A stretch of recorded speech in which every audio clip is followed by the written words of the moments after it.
I love Blindbag so much when it combos. Hello and welcome to my Leagues 6 playthrough.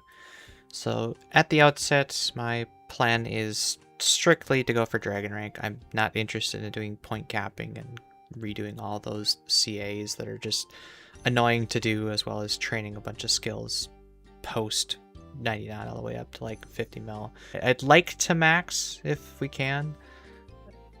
Really just depends on how close to Dragon and how much further I need to get to Dragon, and whether or not we're actually going to max like that. I've maxed the last 2 leagues and I would like to repeat that. I'd like to give a shout out to the developer of runeleagues.com. Plotted pretty much what I think it's going to take the first full day and knock out most of Arlamore and a little bit into Karamja as well. This has been an invaluable resource, and I ended up tossing a few bucks his way just because of how much this is going to be used for me. Just being able to add spatial relation to something and just seeing, you know, okay, I should go here and then I'm gonna go here, and you can see that there's just routes all over the place, as well as like some subsets. And this is just way more useful and valuable to me than a task list on a spreadsheet, because you're just going down a list like that. You're like, okay, well, where is this? What's next? And being able to visualize it, as well as put on, you know, pins and that sort of informational type stuff, as well as it's keeping track of the number of tasks we've done, how many points this is going to be. I'm just really happy that this was made so that I could plan out my first day here in Leagues. And yeah, we'll see how it goes. I'm setting aside probably 2 weeks to get this done. Hopefully it doesn't take me that long, but if it takes me longer, it takes me longer. At this point, I have pretty much solidified the relics and stuff that I'm gonna go with. Our goal for the first day is to try and get to reloaded so we can spec back into Endless Harvest, so I can start training some of those gathering skills while asleep, gathering resources for Transmute, all those other things. And yeah, we'll be heading into there shortly and hope to have a good time out of it. There we go. Let's see, I think we're gonna keep going for a level 30 real quick. It's only gonna be a few more laps, but there's the Yama stepping stones. And look, we got 25k already because of abundance. Let's fucking go. I think abundance is broken, because every time I click, that's the 10 XP I'm seeing. I'm going for a pickpocket chance, but I'm stunned and I can't do anything, or in between actions. The 30, the 40 is me actually doing a pickpocket action, I think. Abundance is broken. I shouldn't be getting that 10 XP. Which is why I think the attack dummy was so quick too. Yeah, that doesn't seem to be intended. Well, we'll keep abusing it until they fix it, I guess. Abundance is better than I thought. Oh, abundance is ticking every tick in between. Holy shit, what? Look at that. Or wait, is abundance just delayed? 375. Abundance is just delayed. Never mind. I'm dumb. I thought I was onto something with the whole spam click. Never mind. It's just a delayed XP drop. One more. Come on. Come on, cook it. Oh, you bitch. Well, I do have to cook a potato later, so that's fine. It's fine. Or 4 XP off. Alright, time to buy a house. Pickpocket a master farmer. I need 3 seeds. I don't remember what. Well, I have plus 10, so I should be able to plant on onions. I just need 3 seeds. Oh, there we go. And potato. Cool. Now I need my seed dipper. What do I do with it? I need potato, and then I can pay the potato to protect the crop. Plant some seeds. Pay to protect. Okay.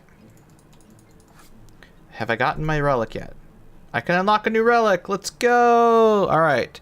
Friendly Forager. Let's go. Need to be within a bank or near Leagues tutor. Well, shit. Okay, fine. We'll go to Yama's lair, scatter the ashes as long as we're there. Scatter some ashes. Now can I activate my relic? Friendly Forager.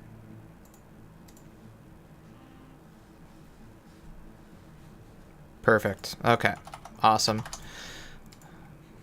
Back to wherever I was before. Can I do that here? Yeah, combat related. I should definitely do that. Can I do that here? No. Okay, well, we'll go back to Civitas real quick. Because if I'm going to do some combat right after this, I definitely want to have that 1.5 multiplier. And then I can buy the mace on the way down too. Still need the big net. Probably drop the seaweed. Oh! I got a seaweed, which means when I go to Karamja, I have to pick up seaweed. I can just do that over and over again. I don't have to actually go find a seaweed. Oh, wait. Relic. And there we go. We got our third relic. We're going map of Alacrity. Because I don't think the agility shortcuts are going to be a big deal. There you go. Tier 3. I didn't realize this was going to take me a fucking hour to get 10 calcified deposits, but here I am. It's 1 in 75. Ah, okay. So roughly 1 in every 150 shards. 1,500 shards. We're going to do regular wine because we don't have Sunfire Splinters yet. 90,000 per XP. That's level 48. I'm going to have overheads after this.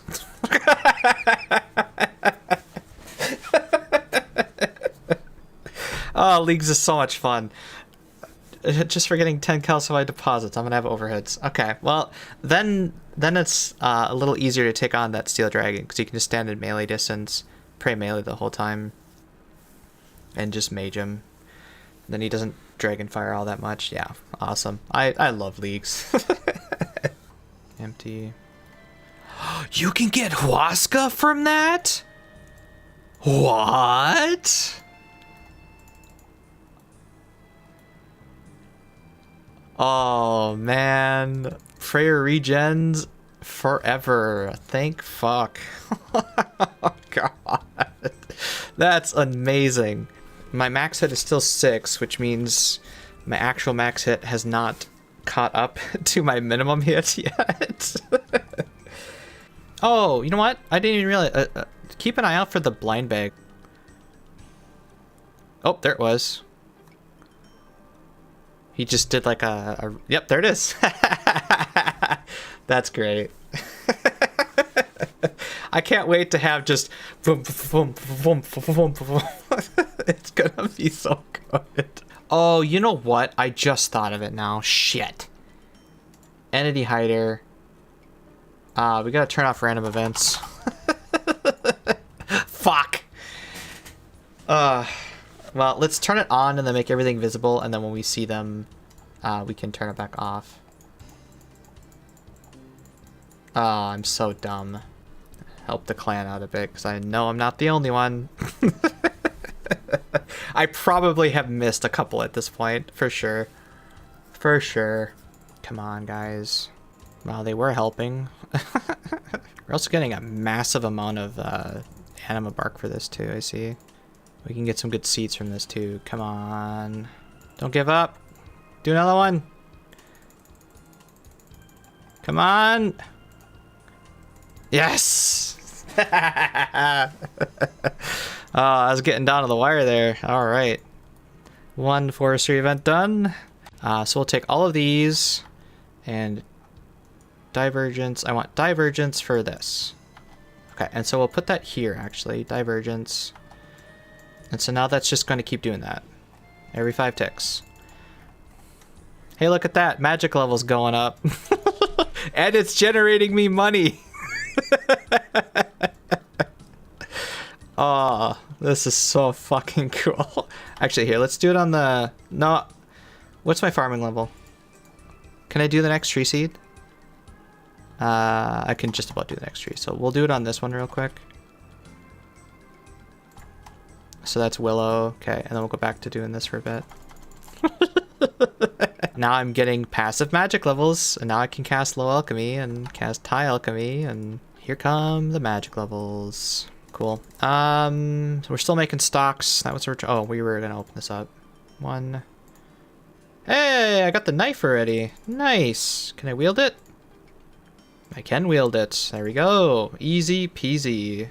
Nice, nice, nice. We are going to scatter this ashes, and then we're going to go kill some of those dryads real quick. I mean, this is going to give me fucking overheads. I haven't even turned in the bone shards yet. There you go.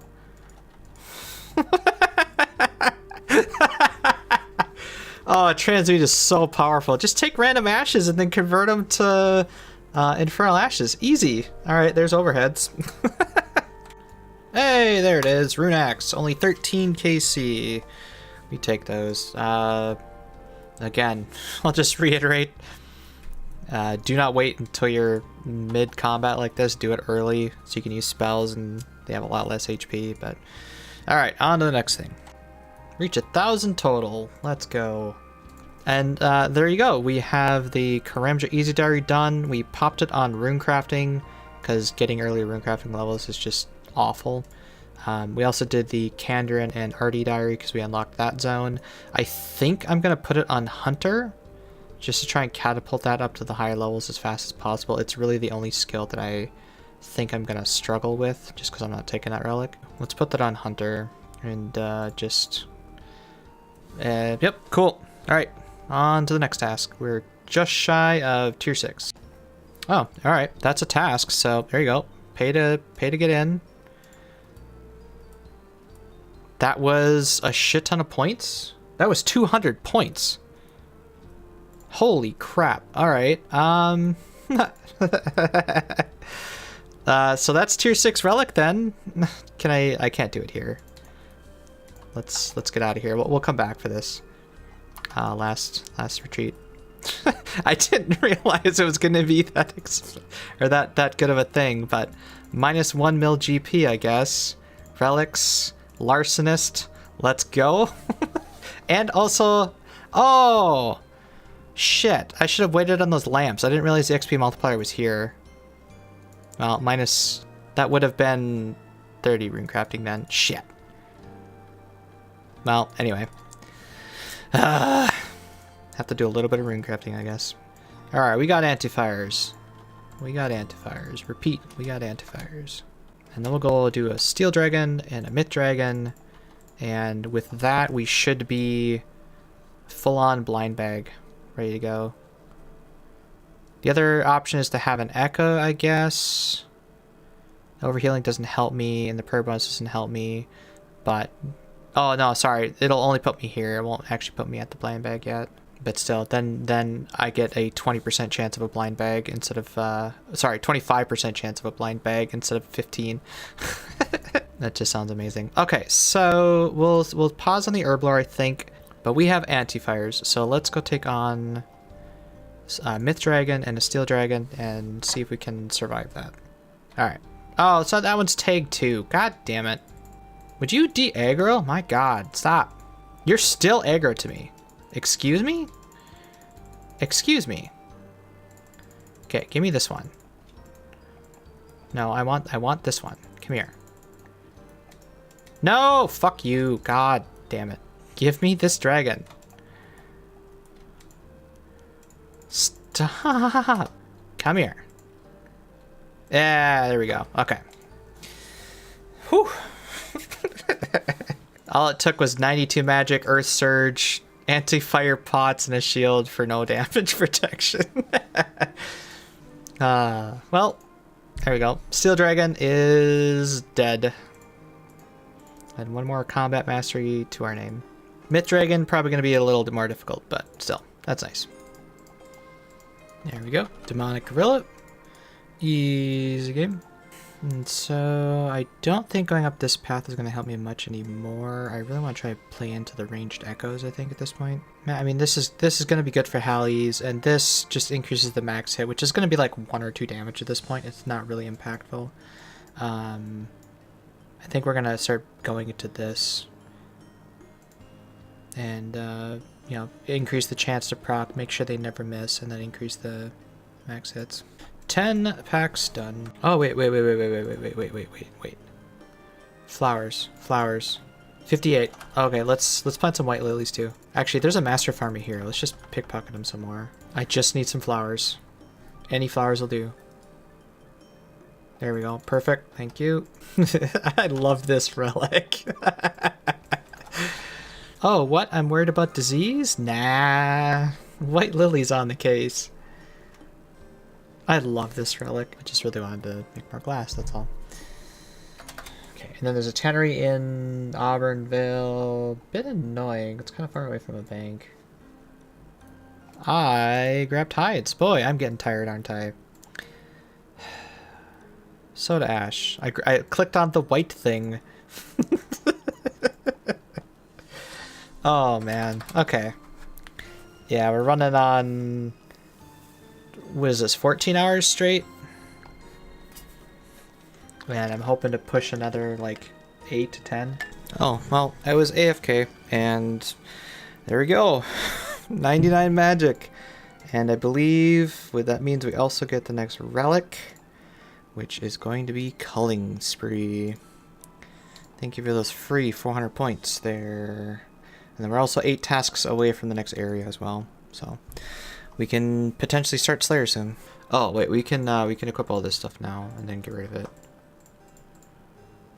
Oh, I don't have the defense for that. Never mind. So there's the task. Okay, so with that, we can now unlock our second area, which is going to be Tirannwn. There's a lot of nice, easy tasks to get for combat and the like. Plus, we got the thieving relic and stuff now, which is just really, really strong in Tirannwn. Alright, I can't wait to get started. I don't know if I'm going to be able to get my last relic before going to sleep today.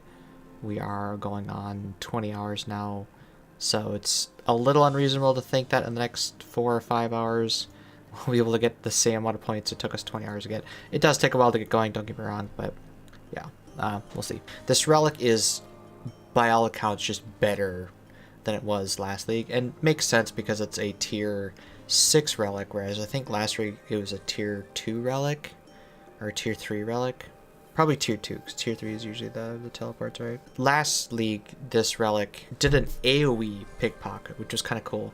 For Tazars, for instance, you just pick everything that's in the zone, so you try to find ones that are closely grouped together. In Prif, it was a little annoying because the best spot, you could get 3 elves in one spot, but you had to kind of kite one to a corner and trap them there so the other 2 would still be able to get it. But even then, you only got 3 times the loot maximum for that.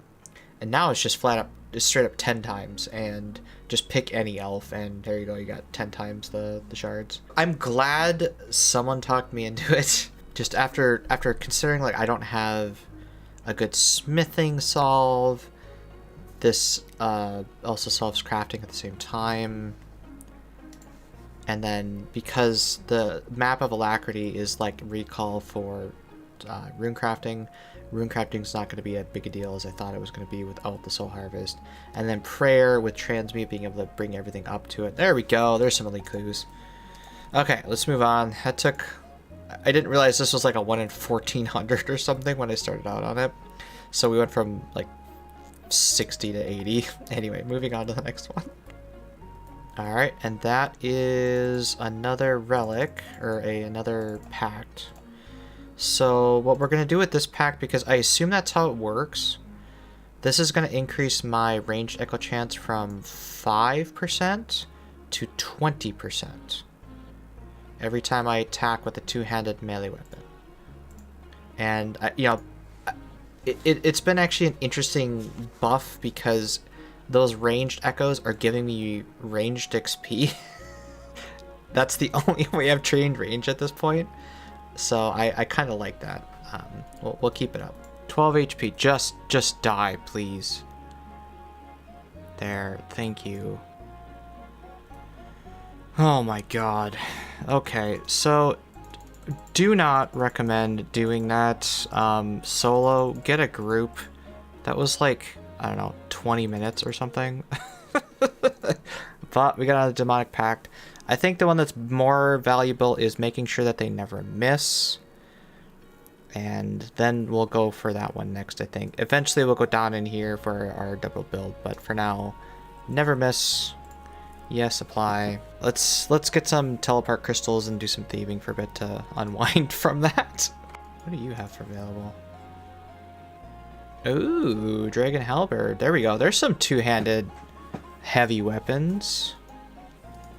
You're probably better than anything else that I've got right now. Oh, wow. Well, there you go. I get up to go take leak, come back, and immediately get the teleport seed. Awesome. Okay, well, I guess we'll make an enhanced teleport seed real quick. I don't have the level to make it myself yet. But at least I can do that and do the teleport stuff. I'll have to come back when I'm 80s to get that done, but nice. Looks like our 5 kit is that gone, these two, and then Tazar kit Ohm. So Dragon Halberd is by far the best one. The Battle Axe is the second best. Then it's the Tazar kit Ohm, and it's in this order here. And so it's just going to be a slow progress as we upgrade or stuff like that. I guess we're going to get 6-hour logs, so we'll just take care of that now. Oh, that was also a task. Okay. And I'm steel rank now. Nice. Okay. Still not quite tier 7, but, you know, we're steel rank now. Oh, I didn't end up using all the dust. So wait a minute. You're telling me that the goggles can't and don't work on crystal dust, but in Leagues with the Relic, it does. Why? Why don't the goggles work on the dust in the main game? That's so messed up. I'll have to test this again once I get the goggles. Do the goggles stack with it for the dust and make it 100% gain? If so, come on. The goggles should work in the main game. Unless as part of this update they changed it and now it does. Which I guess I should go back to the main game and try that out. Maybe it does work. I don't know. It's gonna take a few trips. Oh, there's 75 prayer. What was the thing I need to restore prayer on? Need to restore. Okay. Oh, I just did that.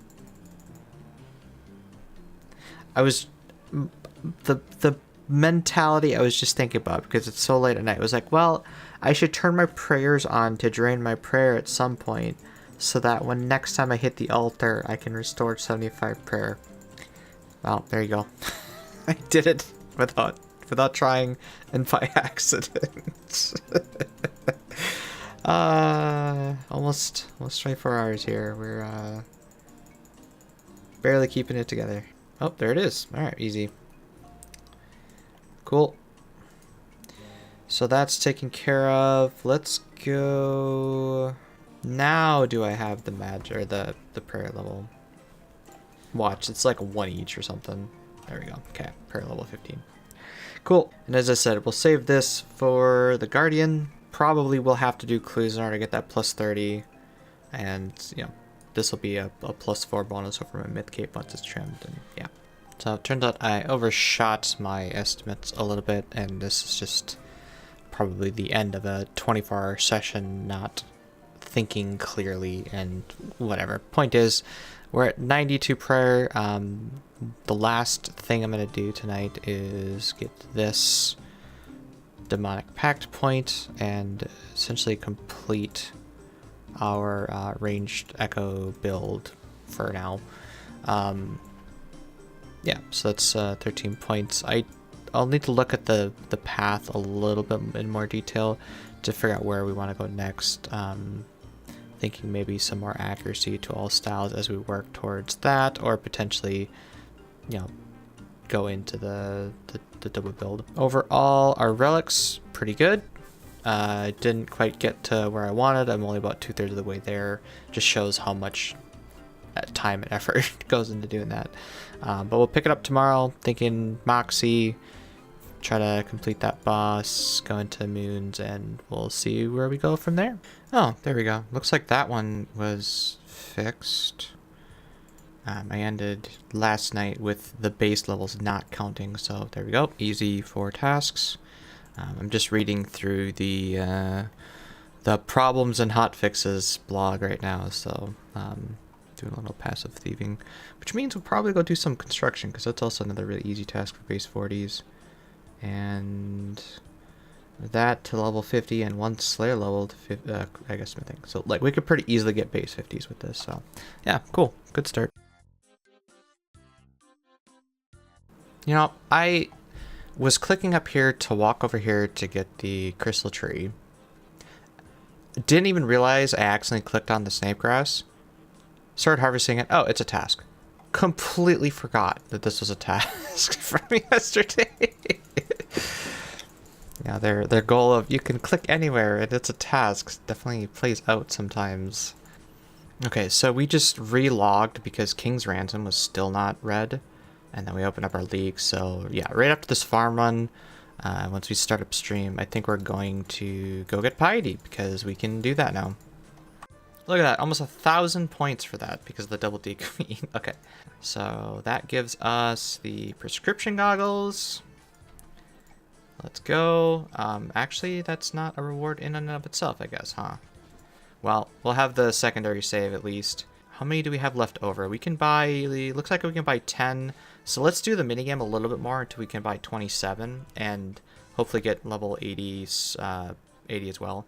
I know there's rewards for getting some of the alchemist coats and stuff like that. I'll have to double check that. I for sure need to come back and buy this at some point, but we're just here to get the prescription goggles and the Aldarium, and we'll come back for the points later. This alchemist amulet, it's kind of useless for me since I make 4 potions by default, but yep, cool. Oh, hey, look, we're at 25 mil magic already.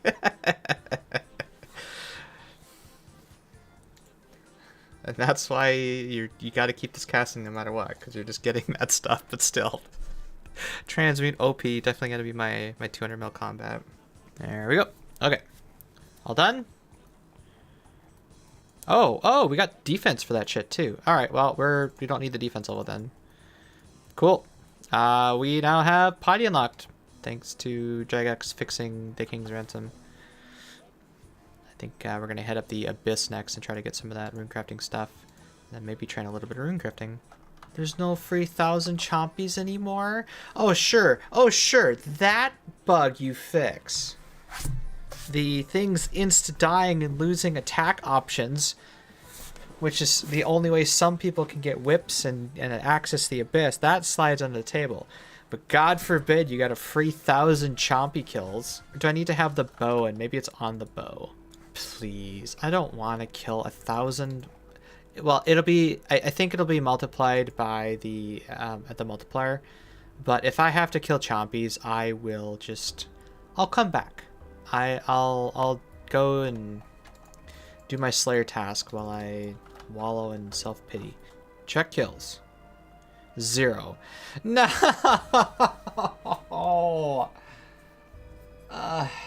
Oh, I am disappointed. Okay, so we're back up to just normal, whatever we want to plant to the highest ability that we can. So that means 6 fruit trees, 2 regular ones, which I already have magic, divergence up into... Oh, because it's a noted thing. It went to my bank. Got it. Okay, let's turn that off for a second. I'm like, it just deleted my seed. Wait, that's not right. I don't fundamentally understand. Okay, here, watch. I bet we hop one world. I'm gonna go this one. Oh, are you leaving me? Fucking goddamn it. Probably had a task of 5. Hey, look, I hopped one world and it's open. Why do you need to crash someone? He goes, what, I got a Slayer task? And? Like, somehow that absolves you from being an asshole like that? There's someone doing that with dire wolves I saw yesterday, too. He tagged them all to bring to him so he could hit them from a distance, but it's like, come on. What? That was cool. That was like 3 Obby Malls in a row. Oh, this is gonna be so good when it's like Solar Axe and the Darox axe into a scythe, into a crystal halberd. I can't wait. Okay, that was not so bad. Only having 70 something melees. And we got another talent point. Rune plate legs. Good. That's an upgrade, actually. Alright, so now I got another demonic pact. I don't think I want to go into this range tree until much later. I've been eyeballing this for some passive healing, which will be good for all the chip damage and just healing me over time. This doesn't play out until I get the heal to start with. Although extra melee strength would be nice. It does take 2 to get into it. But I kind of want to start going for this. Maximum hit wall melee damage is 4% plus 4% for every 3 tiles. So this is just always. And when I usually attack from 2 tiles away, so that's 8%. It's gonna be better than this. This maxes out at 10% for having Blindbag attacks. Sorry, this is the Blindbag attacks actually. This applies to all my melee weapons, including the Blindbags. So I think this overall is going to be better for me. We're going to go down this path a little bit and then backtrack into here and eventually fill in the rest of it. But starting with a little bit of health regain. When we kill one, we'll have a crap ton of Zora scales. We can then make them because we actually have roots, and we don't really have coconuts though. I guess that's the problem, isn't it? But maybe it's like CG and I'm just overestimating how tough it's going to be. I don't know. What's the agility shortcut? That's a problem. Let's go to Prif, shall we? And let's use the charter. Because I don't have the 70 whatever agility. Wait, so that's an agility shortcut. Where does the map take you? Zora Stepping Stone. Boys, we have found a teleport to a fairy ring that's not AIDS to use. Thank God. We're saved. Oh, that makes me so happy. Alright, now for real, let's go. We got a charter because I don't have the agility level. Alright, not too bad, I guess.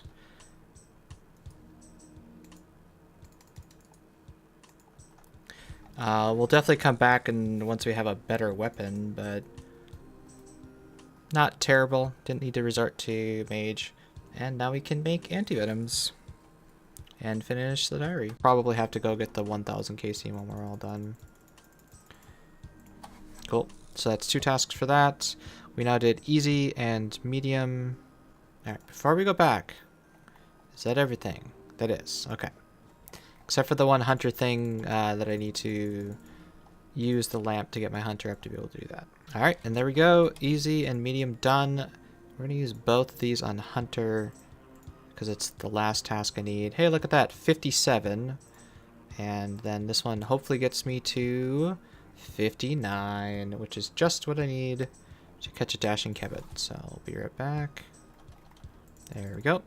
Oh boy, it feels like we were just here. Hey, guess what? I did the hard tasks now too.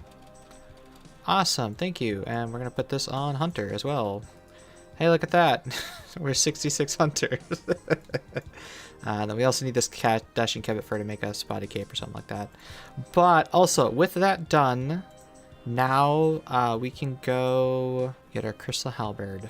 The choppies weren't as bad as I was expecting, but it's just not fun engaging. You don't want to do it on leagues, especially after doing 4,000 of them for real on the main game. At least leagues has, 8 times boost to it. Give me one of your finest halberds, please. Equip a halberd. There we go. We can now retire the dragon longsword because this is now our best Blindbag weapon right now. Next up will be the battle axe, just so everything's two-handed. But yep, I'll have to figure out what I'm gonna do next because that's been like half the plan for the whole day. But that kind of implies that there is 99 thieving and a free 200 points.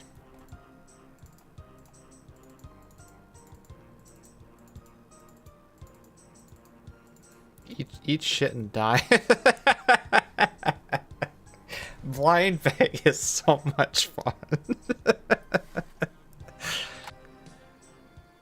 Easy. Alright. You've come to the combat teammates to do the easy tier. Defeat Moxiatl, combat Ichis, speed task. Nice. That was a lot of pop-ups all at once there. Let's keep going for the tamales. There's the tamales. Oh, here we go. Here we go. Are you ready for this? I'm ready for this. That's what we need. We need like a good combo of that, and I think we'll have the time pretty easily, but still, let's fucking go. Nice. Very nice. 47 seconds, yeah. So if we get a nice big combo in there, we could probably get that 30.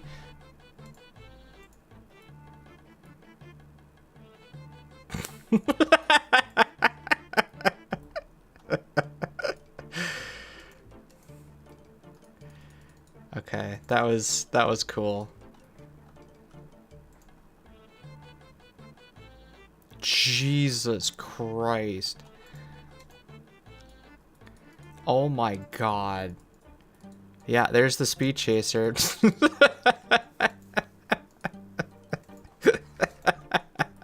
That's great. So that was a double hit and both procced a range proc.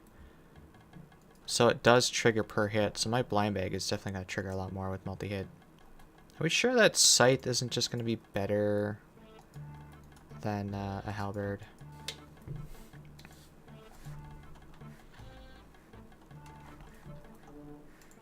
Oh, did you see that? The Glacial Tamale swung twice, so the Blindbag duplication thing does not have to be unique from what you equip and what's in the inventory. The Blindbag just has to be different in the inventory. That was cool. Good confirmation, at least.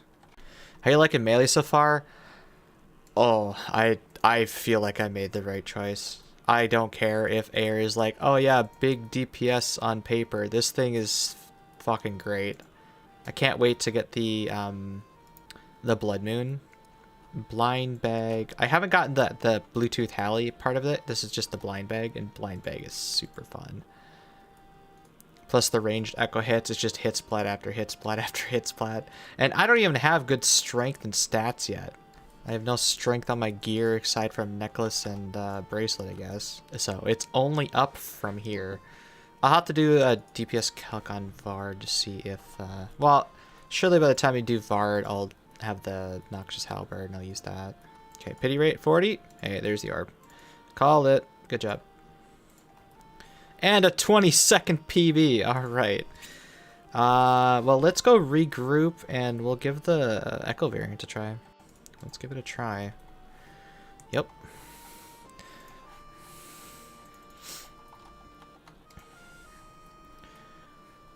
Oh, you melee me. Oh, whoa, whoa. Okay, so you want me to move every time? I don't know what that is. Oh, okay. So what did we learn? You're not gonna make me run back, are you? I don't have a teleport either. This is probably a waste until we get end cycle, but let's give it a try.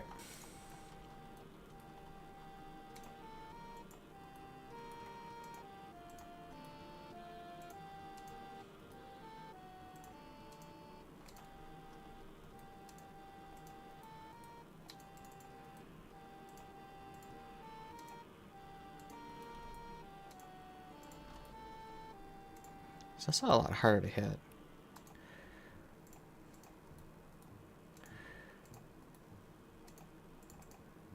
Oh, what are we doing? It's some sort of enraged thing because he's very low. I see. Interesting. Interesting. Okay. So it's just a matter of like a Wook's Walk stutter step sort of thing. Okay. I think I got it. That's cool.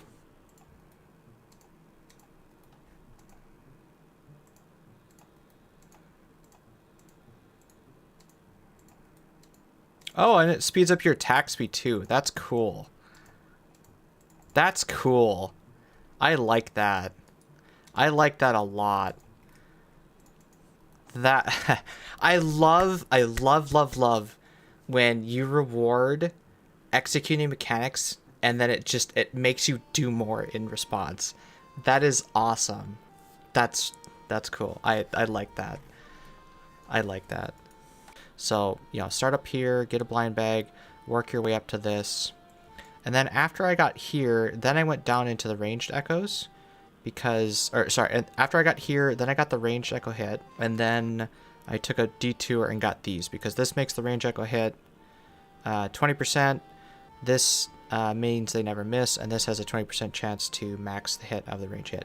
This is how I've been training my ranged the entire time, these ranged hits. I have only shot the 6 iron arrows for that task, and the rest of this range XP has been from echo hits. So it's incredibly powerful. And it's probably going to be my passive 99. I'm not going to actually train it at all. And it really picked up as soon as I got these glacial tamales. I am loving this so much.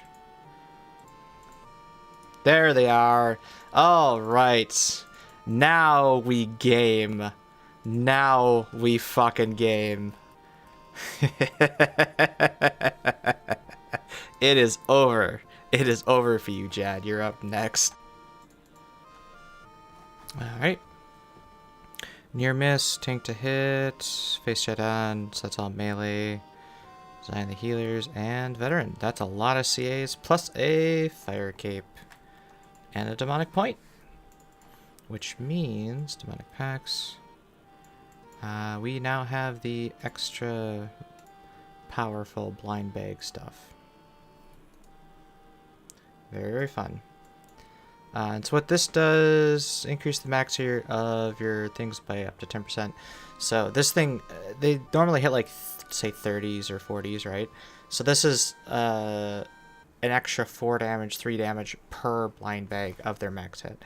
Yeah, doing good, doing good. All right, on to trying to get this last relic. We're 630 points. I think we're going to take on some Jad challenges because they're worth a lot of points. All right, so we just got another talent from the third challenge here.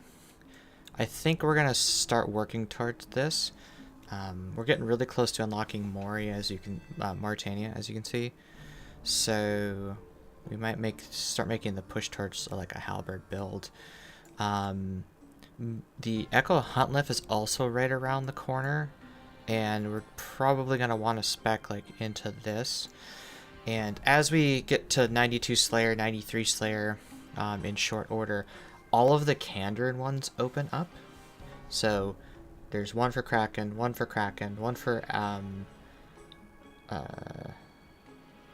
doing ectothermy. There's an occult necklace, getting abyssal tentacle. That's 6. So 1, 2, 3, 4, 5, 6.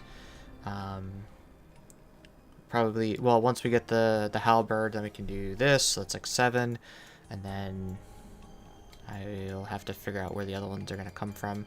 But point is, we can pretty easily get 45% penetration if needed.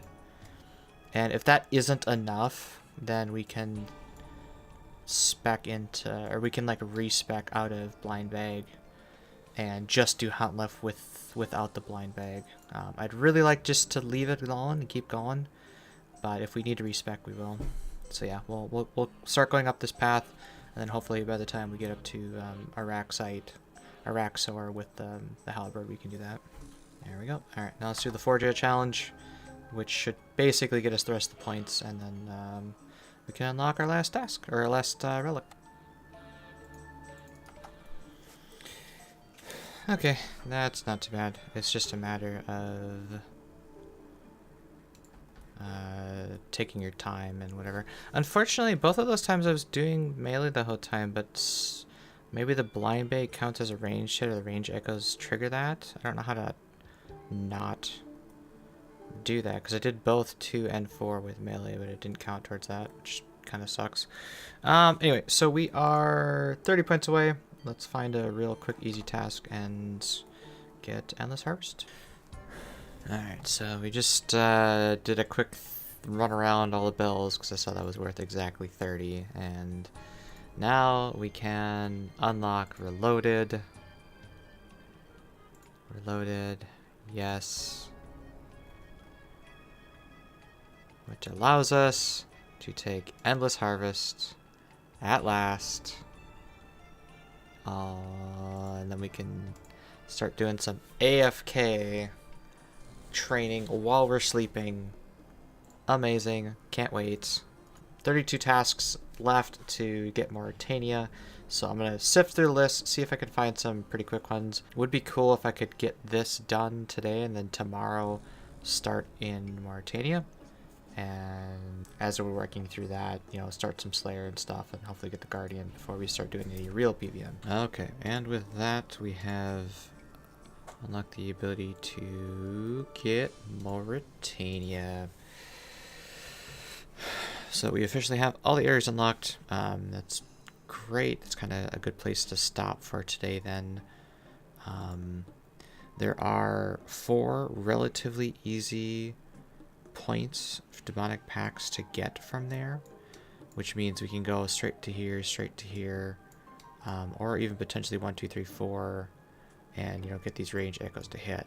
I'll have to figure out what I want and decide that tomorrow, and yeah, go from there.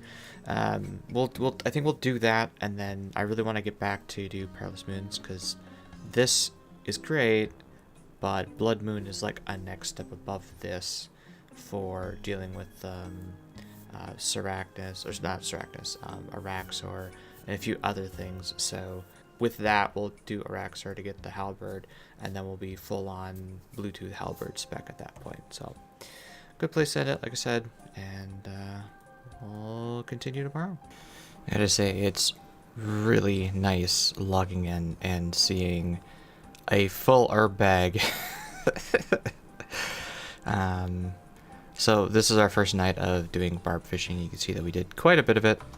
Managed to get to 73 agility and 95 strength. I just figured this was more prudent than stockpiling a bunch of other resources at this point, because there's still some tasks I need to have pretty high agility levels. So, and also we're going to be doing a lot of combat today, so the higher the strength is, the better. Probably won't do this too much longer, just to maybe a night or two going to 80. We'll see, because maybe we get there already with agility tasks and stuff, and this is going to happen passively. Once that happens, then we'll switch over to trying to bank some cooking XP so we can actually have some food. We don't really have a whole lot right now. World is our oyster today. Oh wow, we actually, we must have, what did we all get yesterday? Because I ended just, no, sorry, I did have Endless Harvest, and we did a few relics to, or a few tests to unlock the area. Never mind. Anyway, so we got all of Morytania to explore and work on, so let's get to it. 99 farming. Pretty easy with Transmute turning every single tree seed into the highest tier that I can possibly plant. The issue is getting those seeds, so with no birdhouses in this league, I've been having to do a lot of Veil Totems, which is fine. Like, it's a good fletching minigame, and I need to do it for all the bank logs and resources and that stuff too. So yeah, that's where we've been getting our seeds without Woodsman. It's been working pretty good, I think. This one probably will be a pretty easy 50 mil to get. I don't know if I'm gonna have the resources to more than that, like because then you have to get a few skills like 100 mil and 200 mil and that stuff. I don't know if farming's gonna be. We'll keep an eye on it. Maybe once we start PVM, we'll start getting some tree seeds and stuff like from Zora, but. Alright, that's pretty easy, obviously. Yep, so now we have a 4% increased max hit, and when we're using Hallies, it'll be even better. Because what if you took Morytania and not Catherby? How do you do this? Lost Property Shop. So yes, we can do it in Catherby, but there's got to be a different solution to that, right? Surely?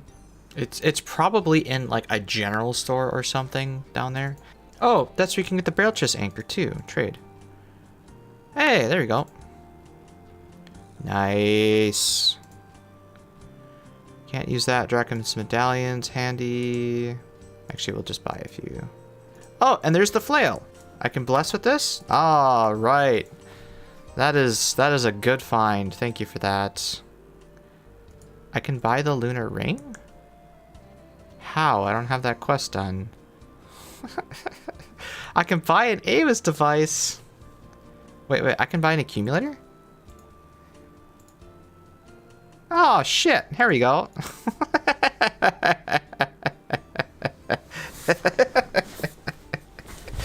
Alright. Thanks, Purdue. Saves me a lot of trouble. Oh, I forgot that these are also a little bit Demon Bane, too. And then there's this spike thing. Is this the higher level one? I should probably kill a Necreal, too. I'll just kill one of everything. I don't actually know. Lava Battle Staff. Hey, Combo Staff. Nice. Alright. And was this the chain spike thing that I had to do? Go up? Down? No, that wasn't the chain one. Oh, that was... Okay, I did it on the other one. Okay, never mind. Cool. We'll take the Combo Staff. That's an easy bit of points there. That's why we hunted a task. Back to back. Back 3 back. Back 4 back. Never back 5 back. This Slayer Relic's cool. There's the Black Mask. I think we'll stick around just to finish this task, just because they're superiors, but they don't really give anything. Screw it. Let's go make a Slayer Helm. Alright, what do we need to make a Slayer Helm? A nose peg, spiky, earmuffs, mask. Is that it? I think that's it. Use. Nope. Oh, I need a gem, right? Of course. Gem. Use. Boom! Slayer Helm! Equip a Slayer Helm! Oh, it's just assembler Slayer Helm. Which means we also got another Demonic Pact. +1 melee damage. Yep. Let's go. Almost up to 20. Very nice. Alright, that should be 20 kills. And the Echo Orb. Perfect timing. Okay. Like I said, I don't need anything in here, so let's go regroup and then we'll try taking on the Echo variant. A little tougher than... Maybe we do kill the Echoes. There we go. Not as smooth as I remember the last league being, but second Echo boss down. Now we just gotta do it a few more times to get the item. And also, we now have the Bluetooth Halley belts. Which means we're gonna start using the Crystal Halberd here, because that makes the Crystal Halberd all 5 tick. I don't need any of that shit. Alright, let's go regroup and kill it a few more times. I think I can deal with falling rocks. I just don't like the freeze. Oh, there we go. What was that? 3 KC? Good, because I've not really been enjoying this boss. 3 KC and we're out of here. And there we go. So you can turn this into a 1-tick staff if you go down this route and hit this thing, because I believe it's a 4-tick staff. And it has this cool special attack that charges up and that does like a massive AoE thing. So it would be good for Tob, for like Nilos and shooting a couple bits like that in the mage phases when you got nothing better to do. 2 out of 4. Granite boots. Oh, Guardian boots.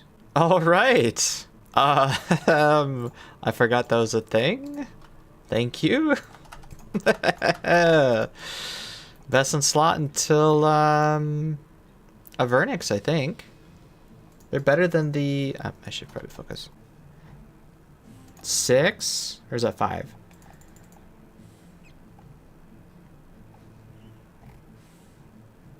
Six?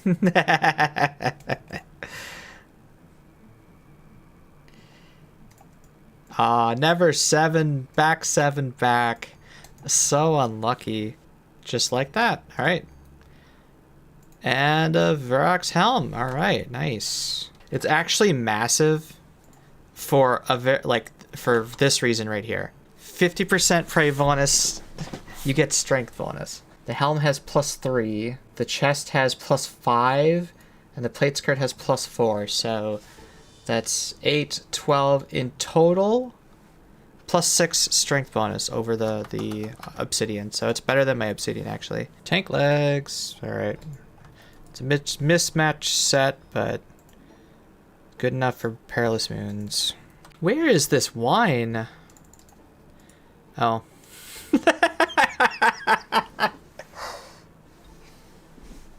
Okay, that deserves a clip. Wait, we got 250 mil. Hold on. Pause. 250 mil. Thank you for the crown. Plus 400 points. Thank you very much. There's the tentacle. Nice. Now let's just do this for, I guess 100 KC for the CAs. And then decide if we want to continue and do the last 50 for the task. But it's pretty much everything we need for that pact point. Alright, there's the defeat the Kraken boss 50 times. I'm going to do it one more to get the 50 in a row without leaving CA. But I don't really want to stick around for another 50 KC. However, this does give us melee strength increased by 50% of our prayer from now on. Free strength bonus, which then gets scaled up by all the other percentages, so good. We'll see if we can snag a few more points, and then I think our first reset is in order to get ready for Gauntlet and for Demonic Gorillas. Hooray for Click Blue!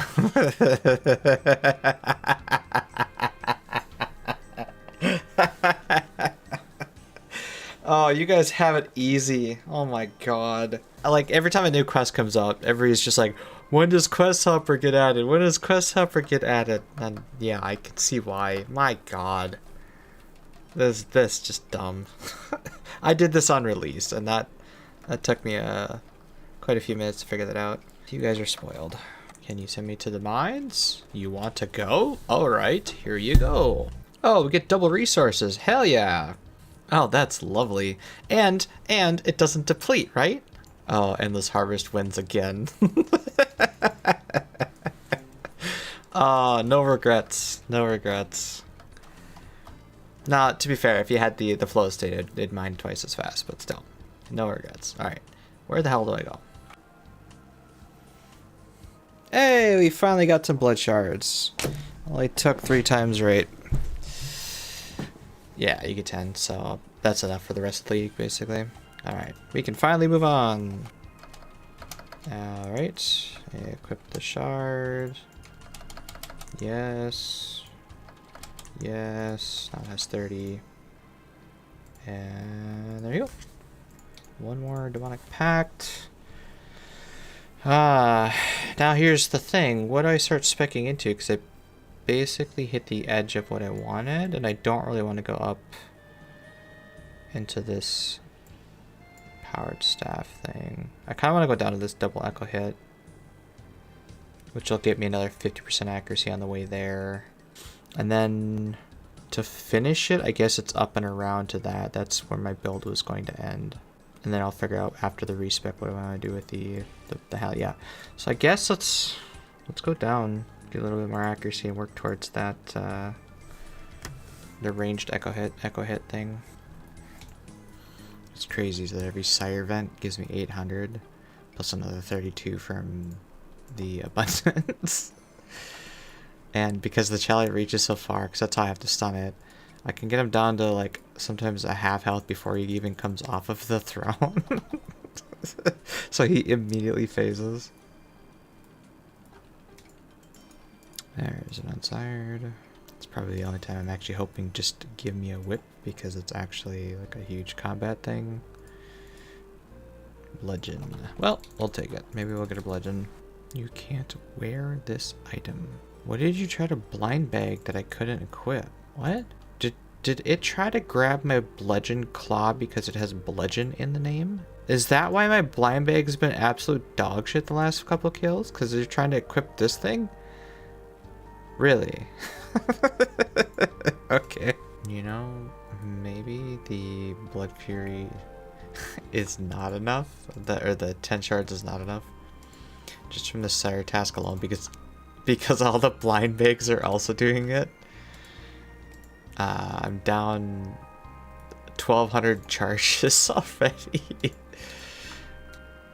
Getting a tent whip, bludgeon. Okay, so let's see if it actually does that again. I'm guessing they have a generic name. Okay, if bludgeon, grab. If this, grab.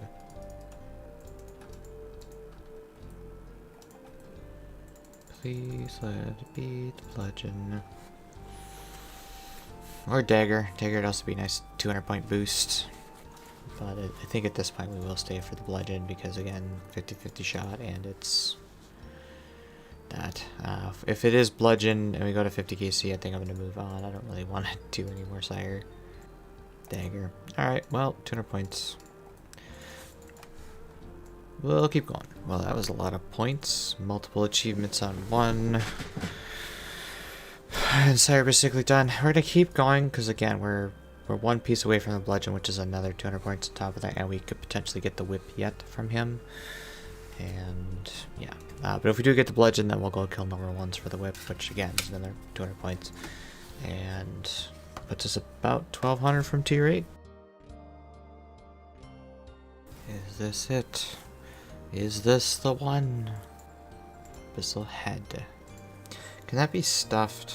It can. Okay, so that is still an 80 point task at least, but damn it.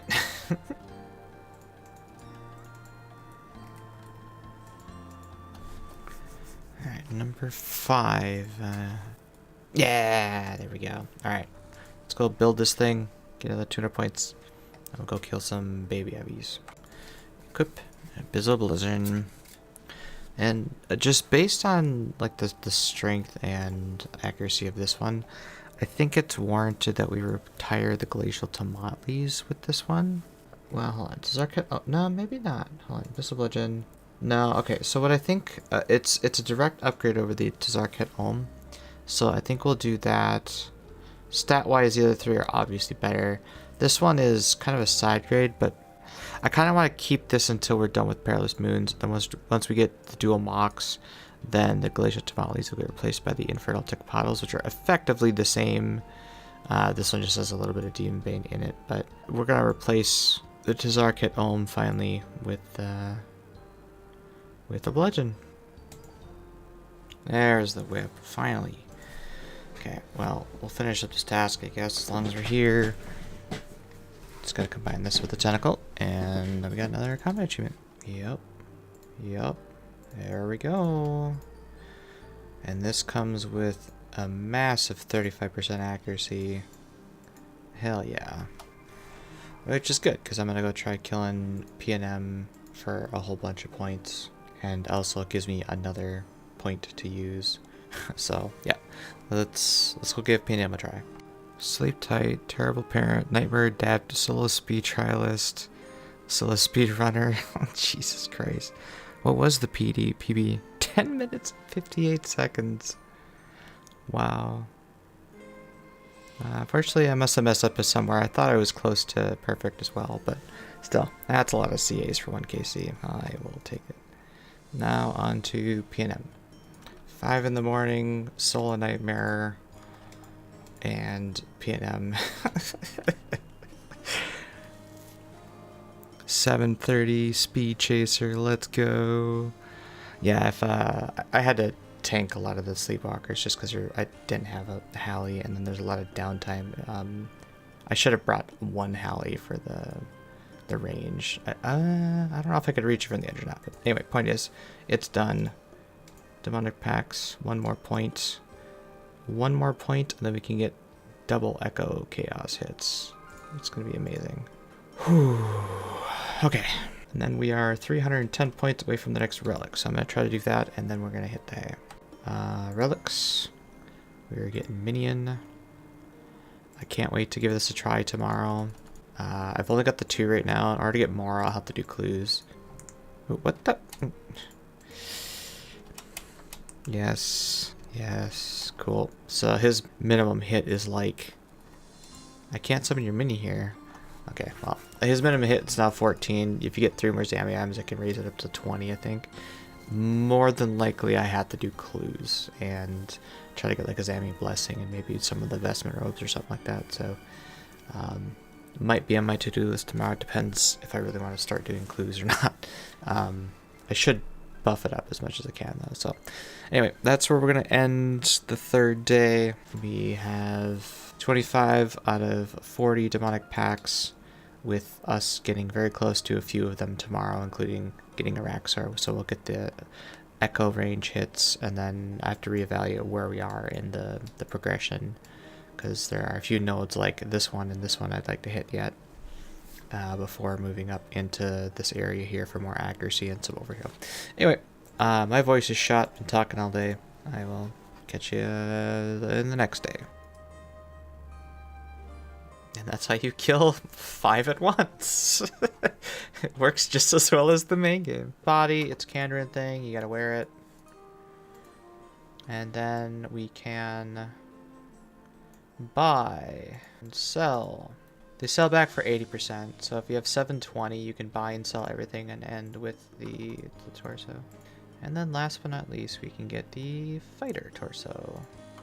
And wear the fighter torso. And we have one high gamble we can do, because we have a granite helm. That's the best thing you could get from that, besides the pet, because that's also a collection log. So the full clog is done, with the exception of the pet. Well, let's go.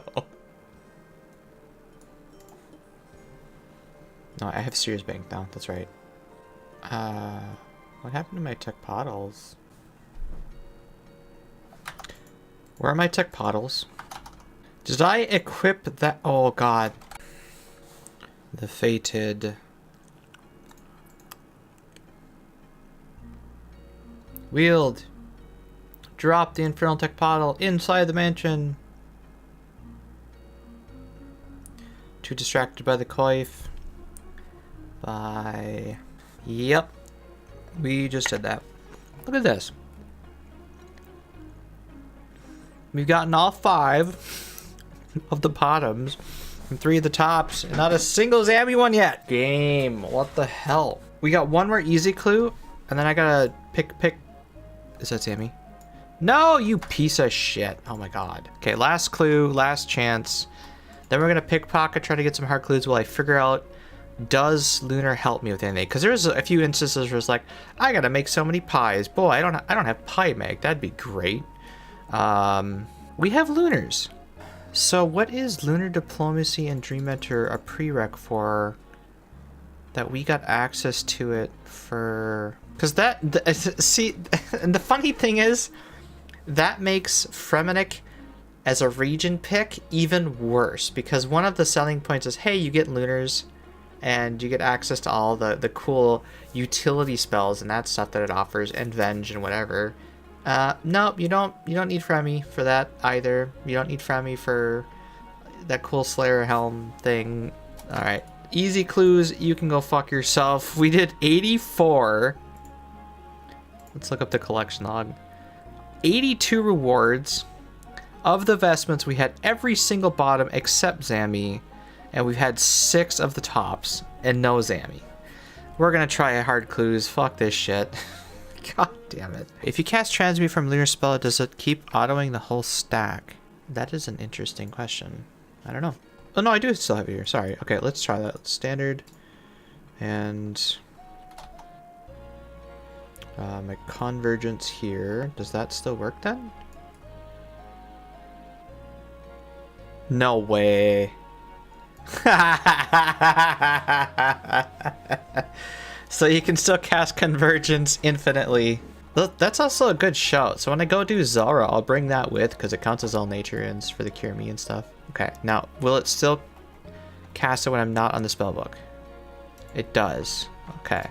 Good call. Yeah, we can keep that going then. Nice. Nice. Okay, please, Rune Longsword. It's a Zammy item! Yes! We finally got one! Ugh. Hey, you! Take this! Alright, so we just gotta get one more Zammy item. And then we can do the observatory for the final one. Story. Oh, I'm such a moron. Alright, so here... let me explain. I did Moxie... Was it yesterday or was it the day before? I thought it was the day before because then I could use the tech files. Anyway, so when I did Moxie, I got this. This tells me to Castori. I've been teleporting for this fruit tree run. I've been going here, taking this, going over here. Sorry, taking the boat here, and then running over the tree. When I could have just... I have the pendant now, so I now have a good telly to... Oh god, fucking damn it. You get in a rut, you just keep doing the same patterns, and then it takes a long time to recognize that, oh, there's actually an improvement now.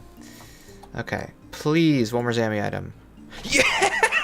Yes! Back-to-back clues, by the way. Thank God. Why did we should have just done hard clues from the start. Why did we bother with doing 75 easies? Jesus Christ. Alright, so now we gotta do the observatory quest for the Zammy symbol, and then we are done with the Zammy items and can go on about our day. Alright, boys, we got a nice big fancy ornate rejuve pool in our house now. And we're also at 86, which means we can do the demonic throne and make a portal nexus and basically fully upgrade the house. So I'll be right back when all of that's done. I had come to seek blessing. Holy symbol, nice. Is that 30? There we go, that's 30. Easy peasy. Where's the imp? Hey imp, here is your final item. I had to do a dumb quest to get it, but the max power is now 20. There we go. Well, took 5 KC, but we got it back wherever it went to. So first things first, shift, click, wield, there. We're not doing that again. Okay, back to what I was trying to do today. And who knows, maybe we actually spoon an enhanced seed this year. Would be nice. Oh, wow. Endless Harvest works here. Okay. Okay.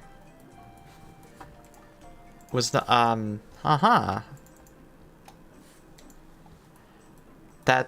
That's nice.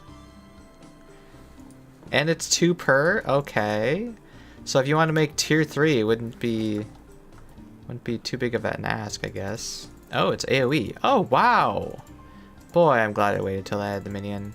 Alright, so since we are melee build and since Hallie has this obscene fucking range, we gotta make sure to do 6 for the Hallie every time.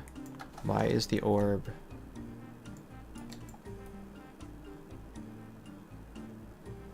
Oh, he looted it for me. That's cool. Oh, this minion here. Oh, that's so cool. Veteran and Nickel Diet and complete the gauntlet in 430. Yeah, it's just basically don't make any armor. Not sure why I'm failing. Well, because I stepped on a tile at time. So yeah, we're gonna try it again and try to get perfect then. There's the orb, good. I'm gonna do one more to try and get that last combat achievement for doing perfect. And then we'll take on the corrupt, or the Aqua version. Well, that should have killed me, but there you go, perfect. And then we'll try I keep forgetting the thing. The Echo version of it. There we go. Alright, well, Echo Hunt Lift, not bad. Definitely need some practice with that. Defeat 3 Echo bosses. Very nice, very nice. Which means we also get another point. And yeah, we gotta do it a few more times. But now we get rain. No. Undo. This one. Our ranged Echo hits now have a chance to proc more ranged Echo hits. Alright, let's keep going. Let's see if we can get that blessing yet tonight, and then decide if we want to continue doing that or just regular gauntlet. There's an armor seed. Alright. 1 down, 5 to go.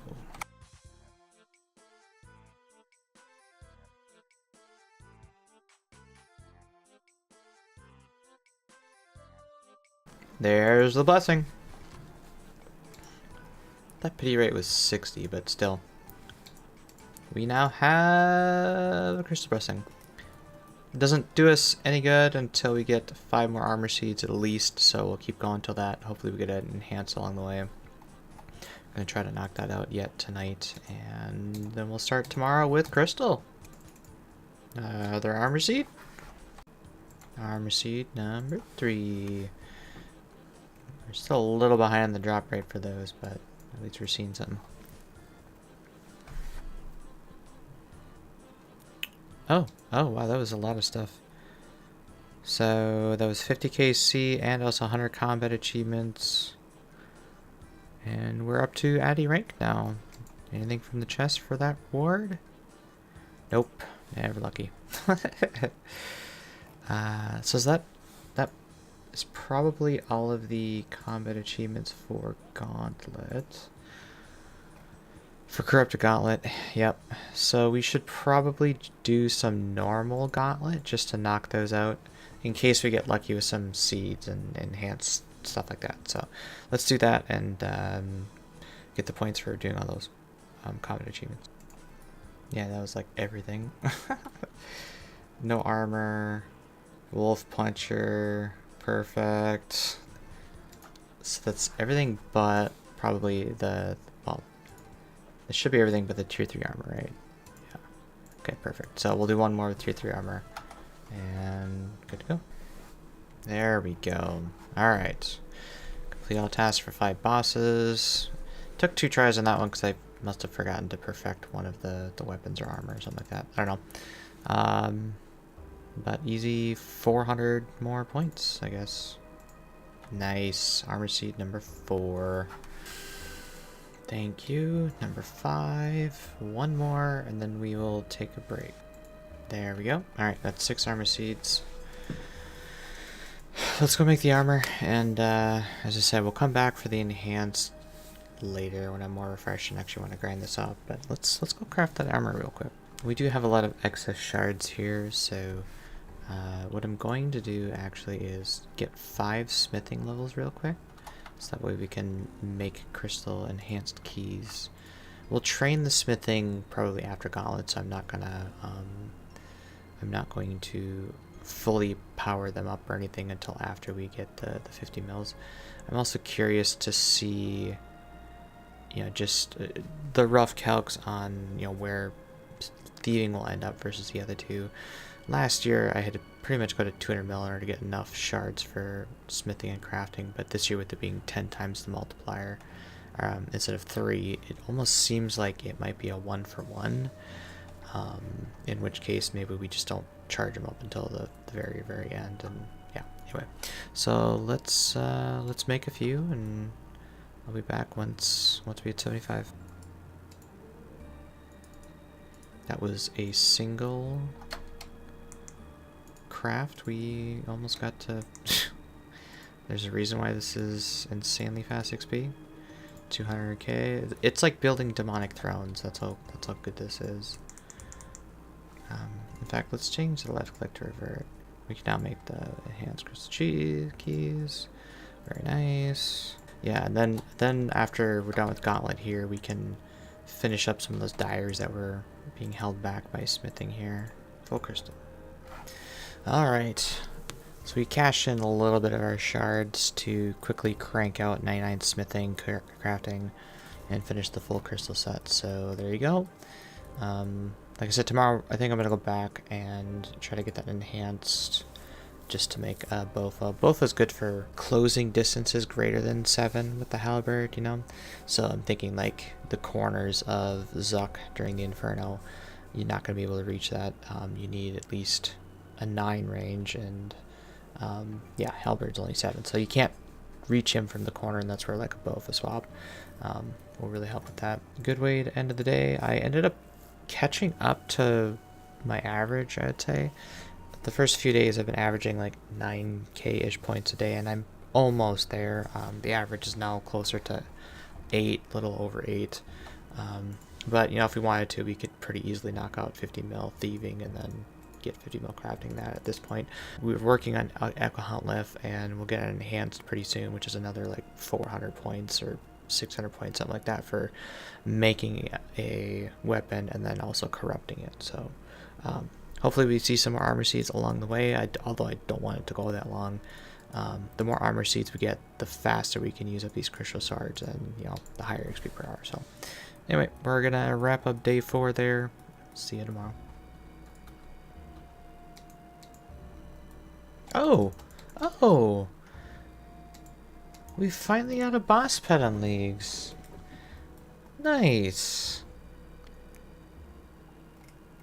So last league it was like 400 something Echo Hunt lift, and this league we're like 600, so roughly 600 KC for 1-800. Let's go. 3 armor seeds, which means we have 6 in total. So when we go do our actual crafting to 50 mil, we can do 3 bodies at a time. So we'll speed this up significantly.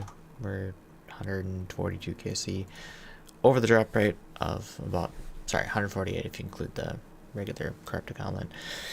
Drop rate in this league is 1 in 80, because it's normally 1 in 400, so we're getting close to that 2 times drop rate. I just hope it doesn't go 400 like last league. Okay, this will be 2 times. Never lucky. Well, that's it for end of day 5. Not a whole lot of updates today because I had a lot of family obligations. There's just birthdays upon birthdays today that we had to attend. On the plus side, we did end up doing 99, or finishing 99 woodcutting, 99 fishing, 99 mining. I had those mixed up. Got a crap ton of agility from it. Banked all the resources, got all the dumb slow tasks out of the way, like mine rude rocks, mine magic logs, all that other good stuff, which sets us up for the future when we push towards the final thing of max. I think from now on we're probably gonna do barb fishing at night, just to, you know, maybe push this to 50 mil and, you know, see where we are on the agility before we have to physically train it ourselves.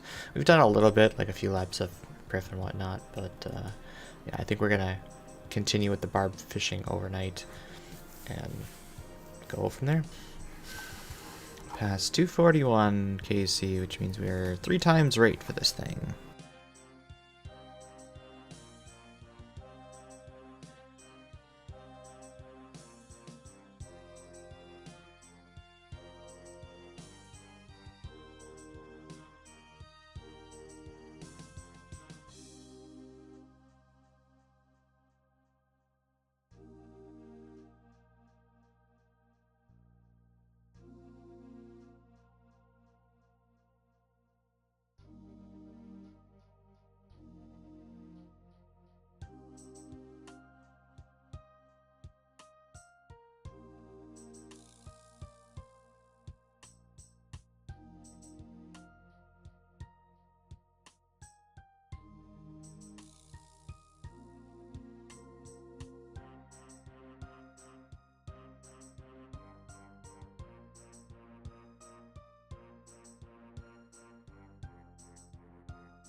There it is, finally.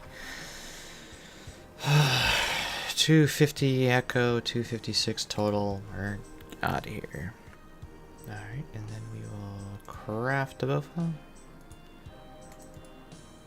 Use it on you. Corrupting to... Yep. Nice. There we go. The master task and elite task, I was 600 points to do it. It's definitely worth sticking it out to get it. Now where we're going to use this is in places where the 7 range of the blind Halley don't quite reach, so like the corners in Zuck for Inferno, closing the gap in fight caves or whatever. I don't know if I really want to go down this path and make it a 3-tick at some point potentially. I haven't decided, but regardless, we have an extra pact point, and I think I want to work towards this one because this one is a bit of a sleeper pick when it comes to accuracy. I think it's probably better than these sorts of things combined, just because it's a flat 5% chance to roll max accuracy, and in most cases when you roll max accuracy, you're just gonna automatically pass and beat them, and then plus it's another 5% for every tile. So let's head down that route. There's a trident already, and the fang, I guess. So dismantle, reattach. There we go. Probably not going to use it.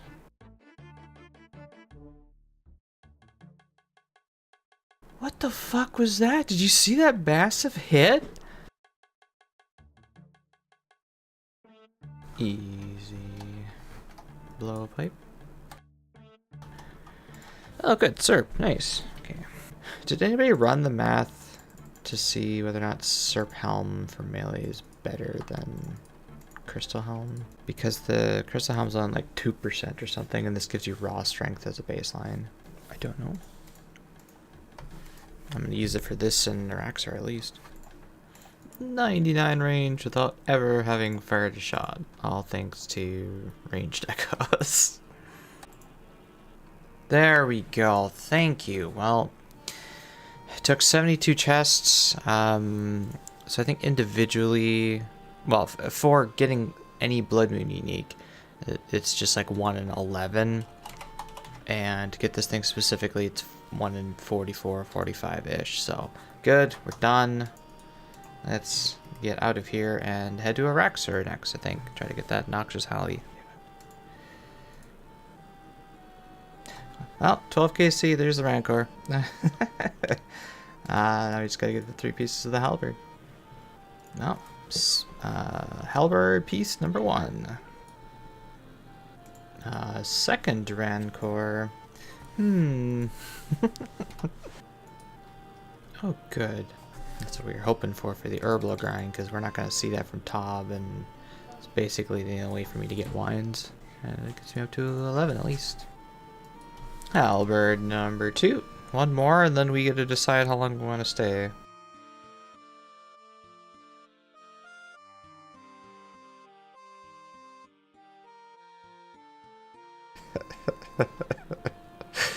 Oh, Blindbag is so much fun. And it's only going to get better once we get to Scythe.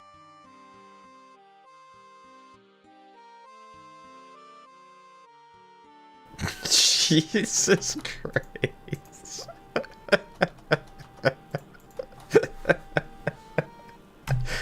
Oh, Blindbag is so much fun. Another Rancor. What am I gonna do with all these? Okay. Got the jar. Well, there is a task for making a jar display, so we will go claim that after we're done with this task.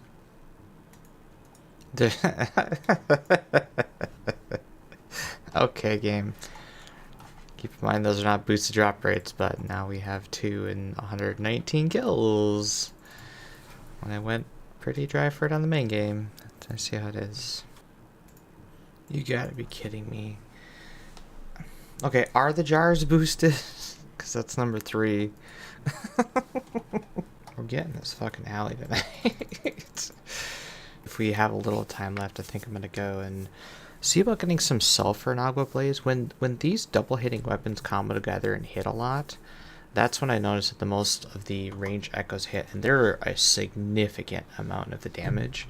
Based on what I could see, when hitting a target with a two-handed weapon, 5% chance to trigger an echo, which is increased with this, so it's 30% chance whenever you hit a target. It doesn't say we have to pass an accuracy roll, and that's where I think the double hitting weapons are just going to trigger this. And they always hit, and they have a 20% chance to max hit, and also another 10% chance when they trigger, or sorry, 15%, because it's 30, right? A 15% chance to trigger again up to 4 times. Yeah. We're going to try getting the sulfur blades. Then tomorrow we'll probably do the, whatever the Doom questline is, Final Dawn, and get the other ones from the tech podle. 99 Slayer. Yeah, kind of figured that would happen from this. We went from like 92 to 99 in a single, well, not quite task, but you know, in this 200 KC.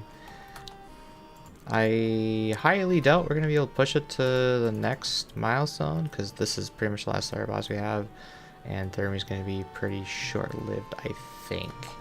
It's not like last league where everything was on Slayer task and everything you killed you just got Slayer experience. The only thing after that is hunting a little bit of Dark Beast for a Dark Bow, I guess, and that's pretty much it. So yeah, hopefully we get this Halberd piece soon. I would love to do Thermy yet tonight. There it is. Well, one kill after, maybe 2 kills after. I don't know. Whatever. We got the thing now. Let's get out of here. Best in slot Halberd for the Bluetooth finally acquired. Now let's go get some double hitting weapons. And yeah, our main hand's going to be this until we get a Scythe. And then our Blindbag is going to be the three multi-hitting weapons and the Halberd and I guess no, wait, hold on. 4. It'll be 4 multi-hitting weapons. There's this one and then the Stab, Crush, and Slash one eventually. And then the Halberd's the 5th one. Can't wait to give it a try. It's going to be interesting, I think. Oh, there you go. It's a pretty quick task. We're going to keep doing it for superiors, but there you go. Iron boots. Maybe we get lucky on a heart or a ring. Back 4 back. Back 5 back and a heart. Oh my god. We got... Oh, that's not the heart. Give me the heart. Give me the heart. Nice. We got a heart. Back 6 back. Oh my god. Generational run here. Ah, never lucky. Back 6 back. Well, we got the heart. Let's fucking go. Alright, there's the orb. Do I want to give it a try yet today? No food. Let's go get some food and then we'll give it a try. I have never done this, so I'm just going to assume it's melee. What's this?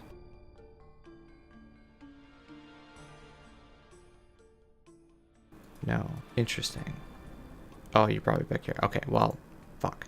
I don't have time for this tonight. I just want to see you. Just see it for the first time. Yeah, so this will be wrapping up Monday, so I guess that's day 6? Wednesday, Thursday, Friday, Saturday, Sunday, Monday. Yeah, day 6 of leagues. Averaging about 7,000 points a day. So at this rate, in 3 days? 4 days? I should be dragon by the end of this week. There's we're deceptive. We have a lot of points that are kind of deceptively low, like maxing. We're almost 2,200, and things like 25, 35, 50 mil crafting and smithing, and easy 50 mil worth of this, and 100 or 200 mil worth of this.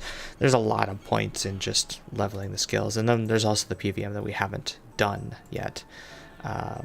Like Tob, for instance. I haven't really done any Huey. I haven't done Doom.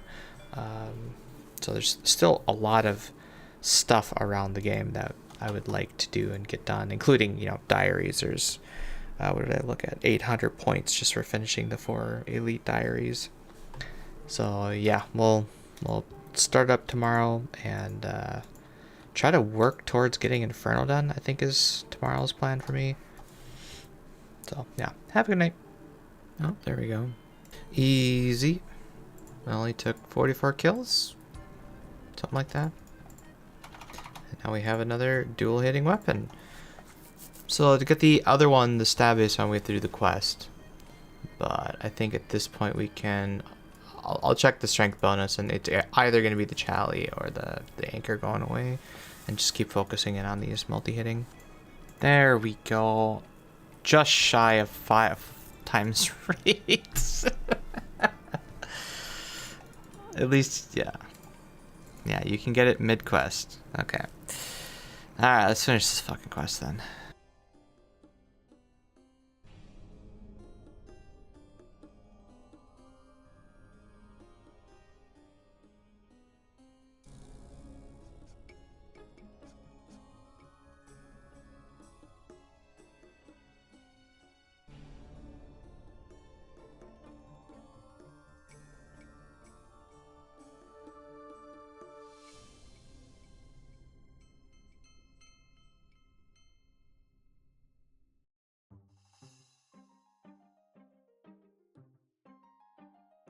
Okay, how do I deal with that attack?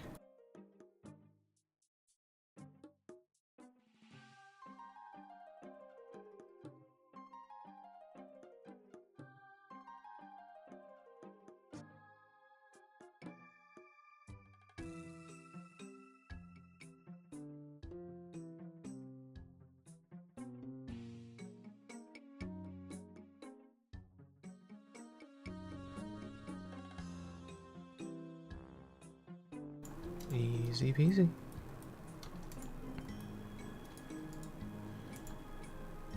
Oh good, there's an occult. Can't wear it though. There you go.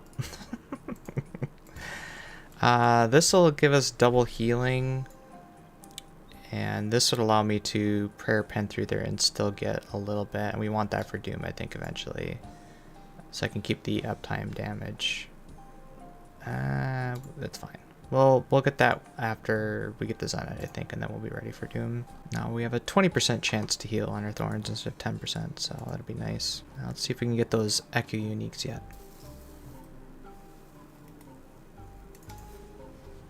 There's the Devil's Element. Stick around for a little bit more to get the staff, and then we can probably move on to Demonic Gorillas, I think.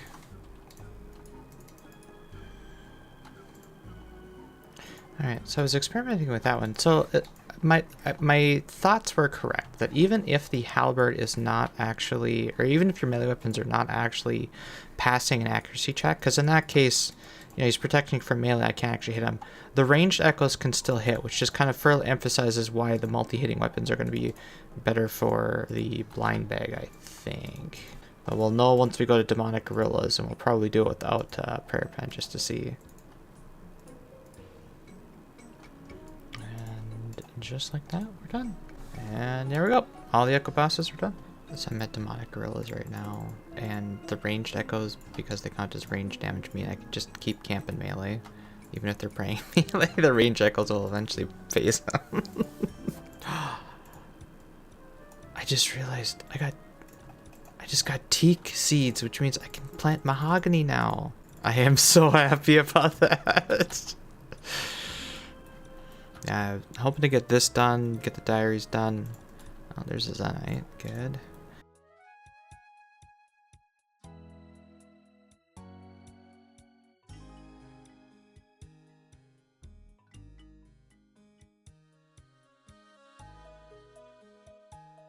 Yeah, so that's it just alternates range echoes, Blindbag, and just kills it.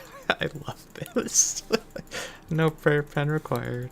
Alright, and the most useful Zenite to me is by far the ring. I just don't have a ring yet.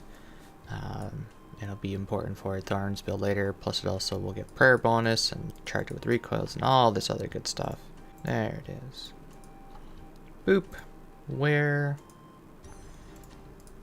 Equip some Zenite Druid, and also a Pact Point. So this Pact Point we are going to put into the Prayer Pen. It'll help a little bit with finishing up the demons. We had gotten, you know, Monkey Tail and a Heavy Frame, so might as well stick around for the relatively easier things and score a few more Zenites potentially. And this will also help us at Doom later. And I think that's pretty much it for the melee side for now. I was considering coming over here and getting this overheal thing, and you know, there's just a bunch more accuracy over there potentially. Then again, I still haven't gotten this accuracy one. These 1% nodes are going to be 1% damage plus 10% accuracy going forward. So we have 8 points left to spend. So that's like, you know, 1, 2, 3, 4, and it'd be 5, 6, 7, 8 to get to here. But then if we unspec the, yeah, anyway, we'll figure it out when we get there.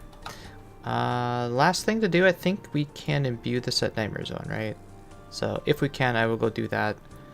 Maybe we'll make some recalls to put in there later. I don't know.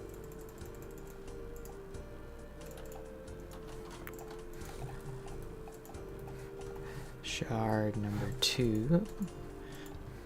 I'm really hoping to get another Monkey Tail because we've gotten enough parts for another Ballista and a bunch of light frames in the bank already. So it'd be nice to get that. But 2 out of 4. I think we'll stick this out because there's also a task for like 800, or a task for killing 300 and a task for killing 500. And they're worth a decent amount of points for getting all the Zenites, so. Alright, shard number 3. It's very shortly after the second one. If we do end up getting it early, we'll go to 4 or 300, whatever it is. And just screw the light ballista, I think, because the Monkey Tail is the thing I'm missing, and that's the most rare thing. There it is. Nice. There's the monkey tail. Alright, let's get one more Zen and get out of here then. There you go, last Zenite. Okay, we successfully made one of each. Boop, boop, boop, boop. There we go. Equip all Zenite jewelry. That's worth 400 points for that. So definitely worth finishing that out. And 1, 2, 1, 2, 1, 2, 1, 2. We've got a hammer. Doot, doot, doot. Light ballista, heavy ballista. And to top it all off, make 100 dragon javelins. Very nice. 100 million in a skill, and we have achieved rune rank. So got a little over 18,000-ish points left to go. And then we have hit dragon and we'll be done.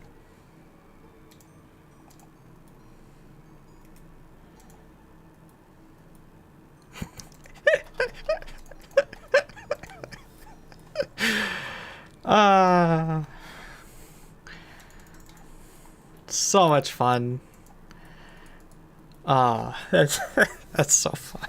Yeah, 2 air majors, and then Matt here is just a powered staff user, it looks like. It's funny because this is sort of like having classes in other games. I'm a Blindbagger, we have 2 air mages. You know, it's not just, hey, we're all in the same gear, the same role, wearing sights and whatever. It's kind of our own special blend of skills. You're a fire major. Oh, with the dagger? Yeah.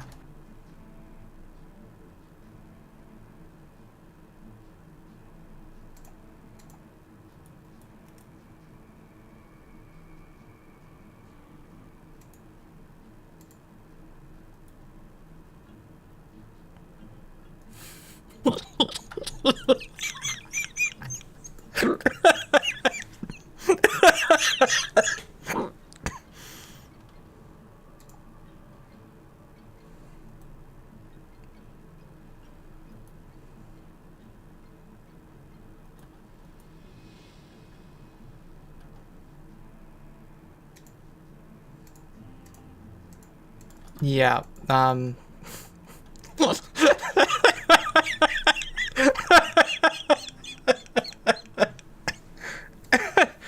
oh, that's so cool. Alright, let's do some hard mode. Holy shit.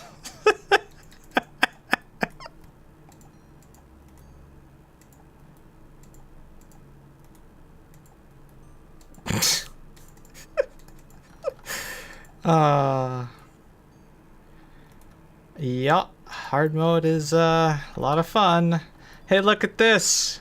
Everybody gets purples. It's hard mode tab.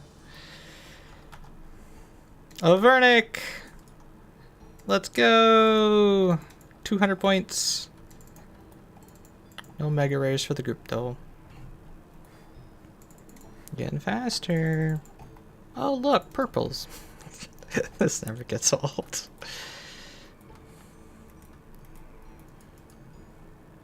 Ooh, now I got dust. Let's go. I need that the main game though. Unlucky. Another dust.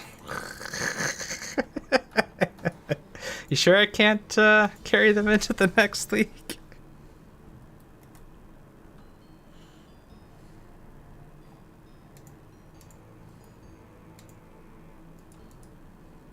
So I think that was Blindbag that fucked me then.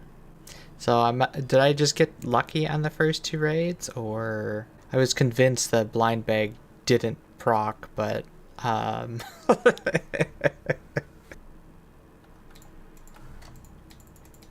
that's a mistake. That's a mistake. Fucking Rapier. Holy Army Kit. I think that's also points. Another 200 points. I'll just stay up. I can do that with the Halley. That's good. 7 KC. Only got to do 28 more, 18 more. Sanguine Ornament Kit. Now we gotta get a sight to put it on. Oh wow, a double chest and it's full arms. Awesome. Okay, that means we're done with barrows already. 28 KC to get the full set. Well, actually, I guess we gotta do one more to get the diary, but still. Full Arams is acquired. Infernal, Coliseum, and Doom. We're gonna respec out of this into the Thorns build to go take on the Jad challenges, I think. So really, it's gonna take me 3 more points to get to anywhere good. I think I'm just gonna stick it here for now. Just run with it. And I've reiterated this before, but we're gonna nix this point, we're gonna nix this point, and instead come up this route for those 2 points. And then the last 7 points, I think we're gonna go over here. 1, 2, 3, 4, 5, 6, and then 7. We'll take back the prayer pen as well, so it'd be like 6 and 7 to get that last one there. This would allow us to overheal. I don't see a better way to get it.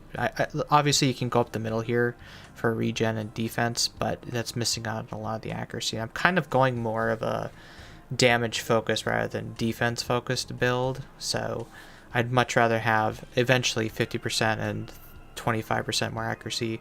Sorry, 100% accuracy more from going up this route to combine with the 100% accuracy we got here and another 75 that we got down here. Yeah, so we're gonna have 275% increased accuracy with all that. Yeah, our blind bag's gonna just wreck house once we get all that stuff. Looking forward to it. So let's move on to the diaries, I think is what we're gonna try and focus on next. Get those done tomorrow. We're on back 6 back. Back 7 back. Oh my god. Back 8 back. And the 7th one gave us the gem. Oh god. Okay, when does this end?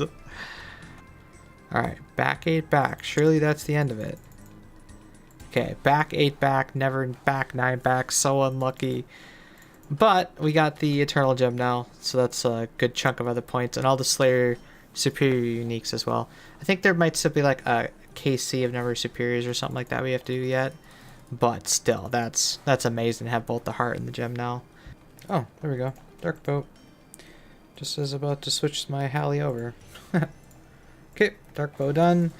I was just looking through the tasks while we we're doing this, and I realized that when I got the Abyssal Whip and added it to the tentacle, there's a separate task to equip an Abyssal Whip.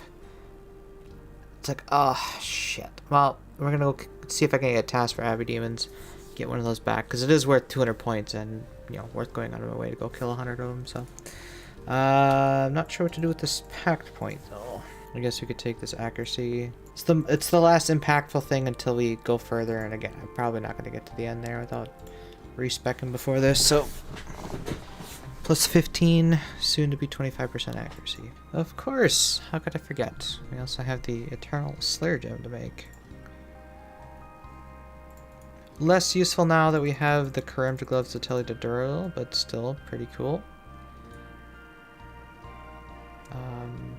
Don't really need the rest of it, but worst case, it's a quick Telly to this tree specifically for a tree run, so that's nice. Another 200 points for that.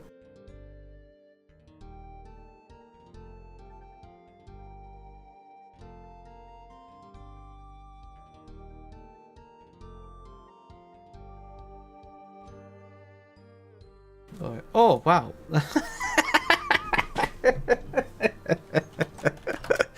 1 KC. Okay.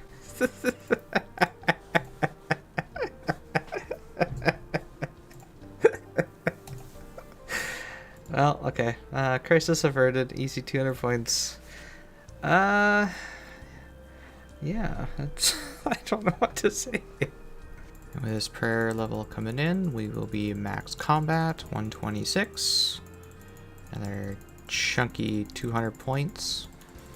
Shortly soon, or and shortly will be an prayer. You know, this wasn't that bad at all with Transmute. I was a little concerned with Soul Harvest being so good and in that way, but really it's like 1,000 bones to do this, and you just upgrade them all to superior and chisel them down, it's not that bad. Even if you don't have the Sunfire Splinters for Blessed Wine, it's still really, really good.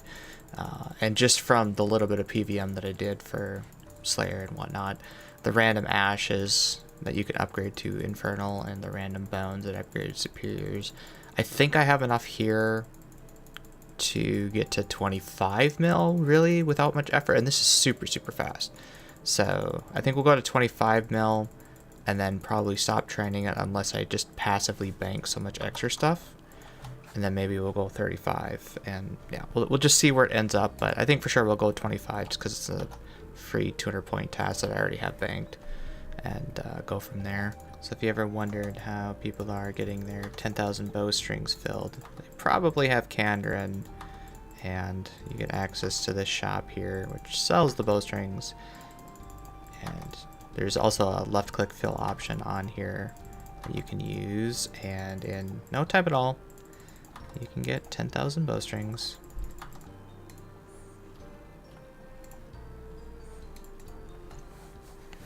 Oh, apparently I got playing with Jads. Okay.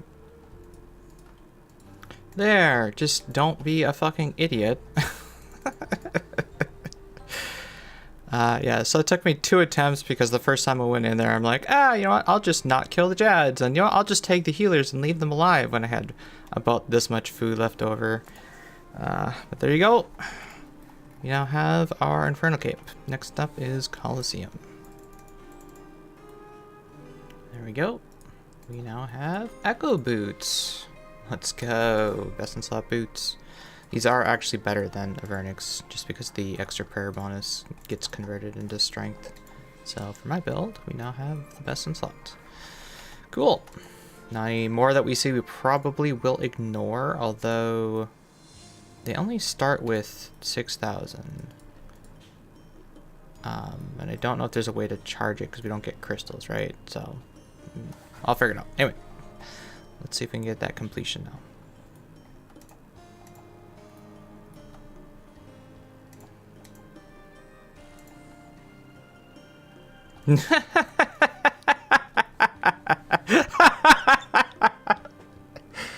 Wow. Blindbag just chewed him up, and we got perfect footwork too. Wow. That is wild. And 4,000 shards, so that's plenty for the Sunfire Splinters as well as, or sorry, there's plenty for the Sunfire Runes as well as what I need to finish out 50 mil prayer, or at least 35 mil prayer at least. Alright, equip this, another league task. I already did that. Or just getting wave 12 is the task. Not even equipping it? Or you have to charge it, that's what it is, got it. Okay, well, since we're not going to be doing this a lot, we're not going to charge it, we might as well go for the pet roll.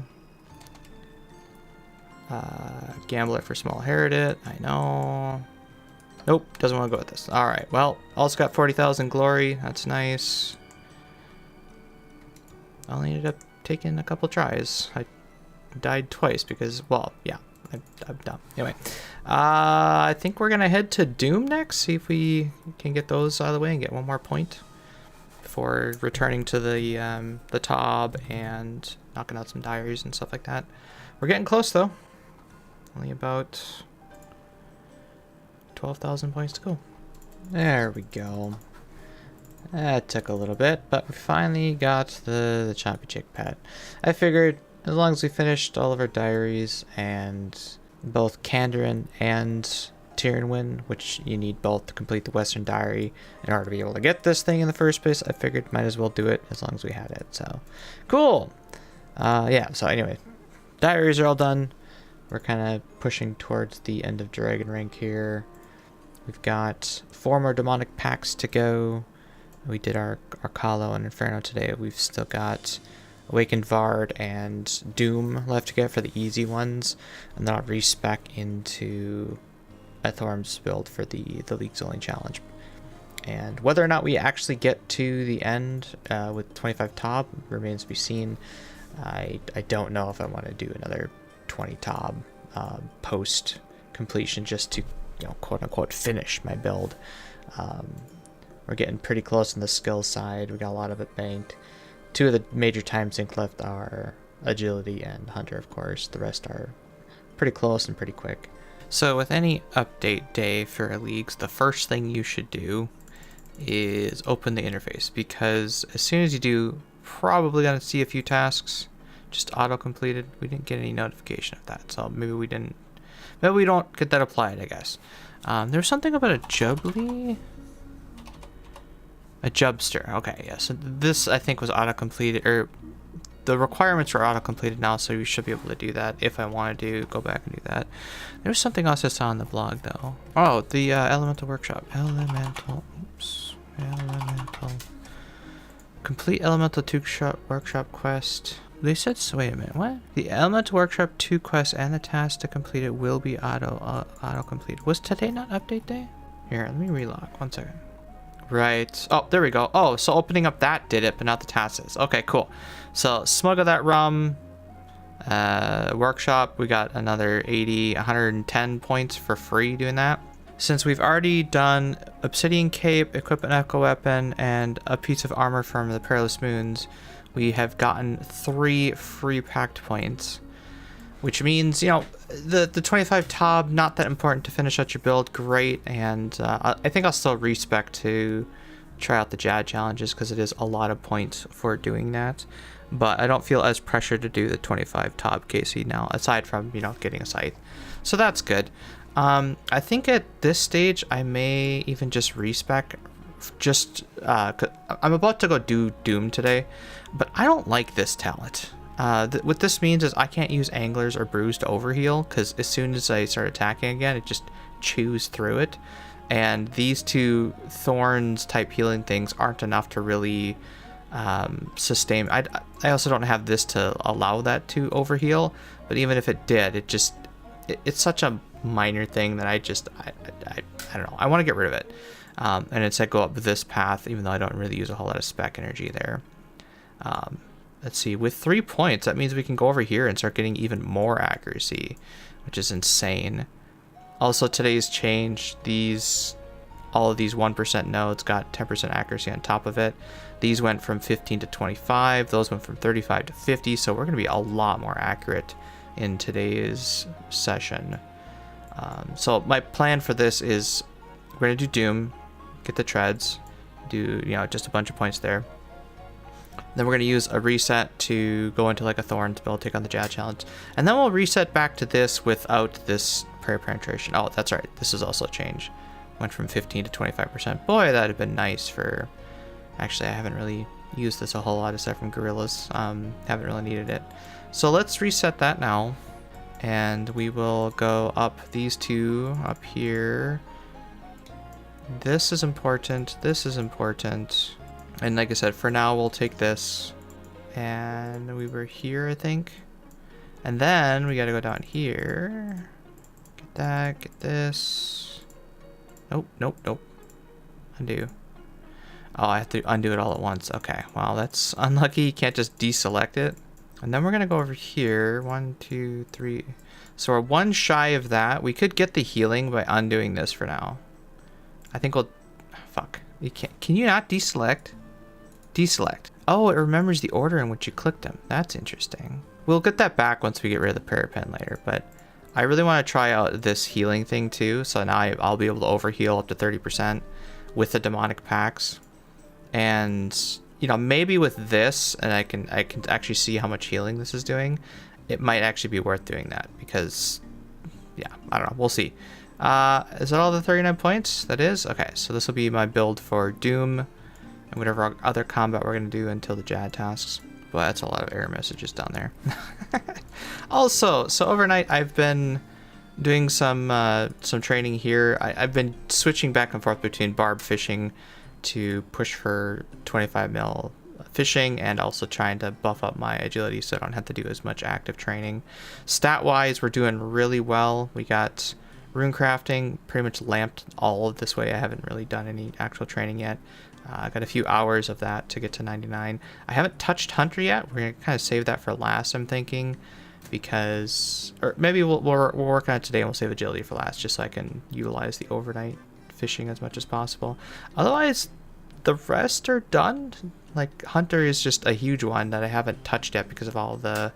Not animal wranglers. I keep thinking it's animal wranglers. What is, woodsmans. All the woodsmans out there. But looking at the task list, most of those are like 30+% completed. So I'm assuming they've done their Hunter and moved on by now. So it shouldn't be too overcrowded.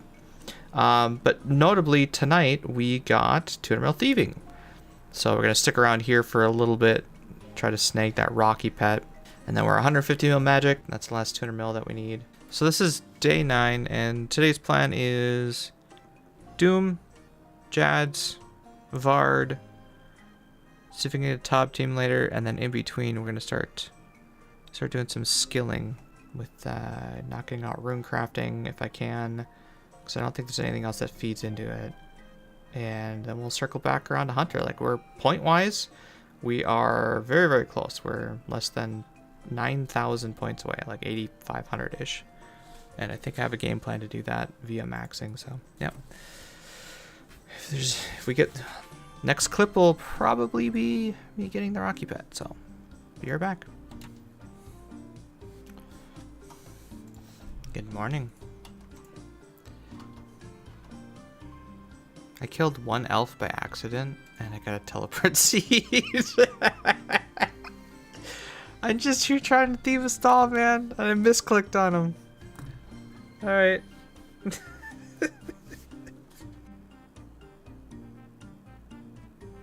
There we go. About fucking time.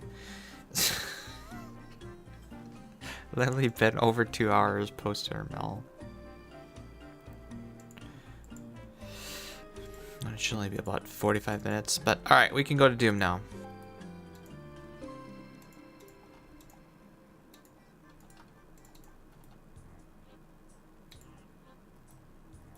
Oh wait, that was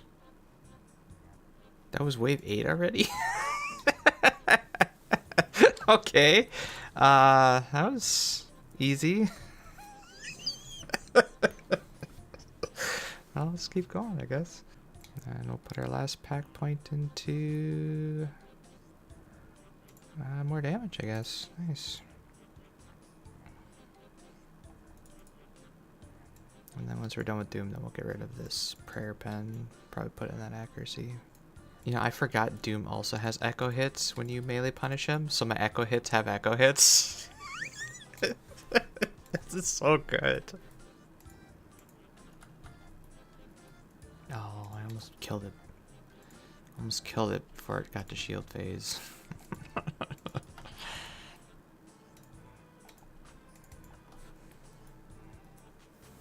Glowy hole. It's the treads. That would have been a task point, but that doesn't give us task points anymore. Ooh, another glowy hole. Nice. Plus 200 points. Another wand. I think I'm gonna keep going though. There's no reason for me to claim it, so let's keep going.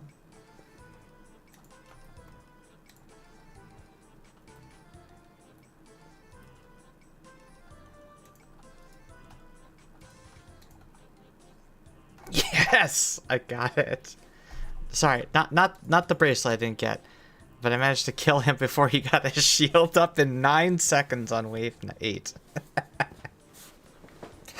That is cool. There they are. Okay, finally. 139 deep delves, but we're done with Doom. On to the next thing. I think we'll get it to at least 95. I don't know if I really want to max this league. Oh, that's what that one. Okay. Well, cast. Well, that scraps that idea. I can't contact the Dark Wizard to repair the pouches. Well, basically that means you just don't use the pouches then. Yeah, I think I'm gonna say fuck maxing this year, cause brick wall. No, I mean, well, because previously we had last recall and bankers. Now this we don't. Okay, fuck combo runes. I'm gonna try blood runes a little bit just to see what that's like. But hey, there's the Justy chest.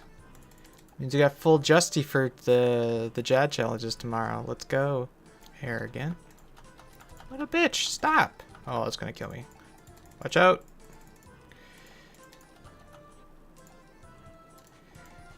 Fucking. Thank you for the carry. Who needs Blindbaggers? You just wait till I got a scythe.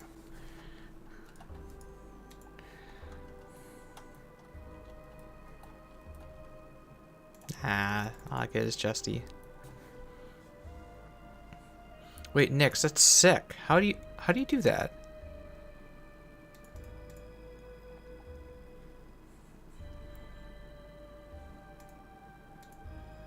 That's just something you can do with that weapon? That's fucking awesome. Oh, that's... that is so cool. You can run around and flip it. Look at that.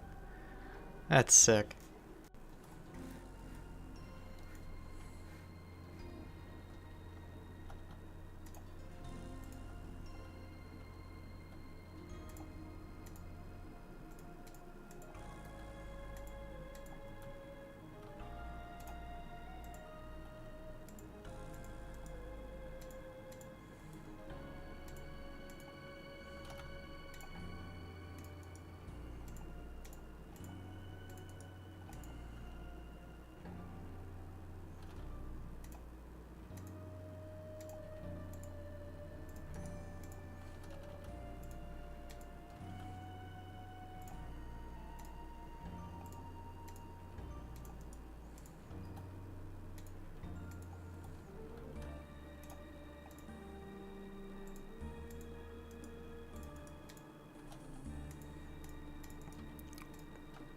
It's pretty cool that we have a similar 3 hit cycle. You know, the thought occurred to me that with the Blindbag, you don't have to stop at 5. You just need at least 5.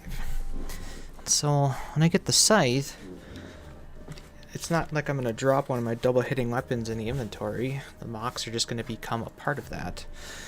And then because there's 6 items in there, there's only a 1 in 6 chance that the halberd gets picked. Means there's more likely a chance for a double hitting weapon to get hit than there is now.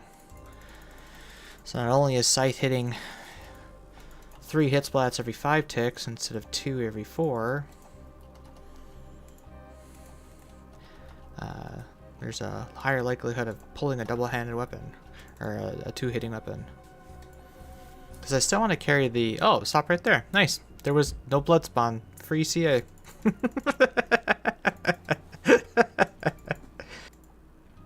Easy peasy. When you got 4 other mages carrying you. Thanks for the CA. Like I said, I don't think it's going to get me to the next threshold, but never know. Another Justy Helm. So I'm going to Sang Kit. And also a bunch of garbage. God damn. I was going to say, do you guys just not have melee?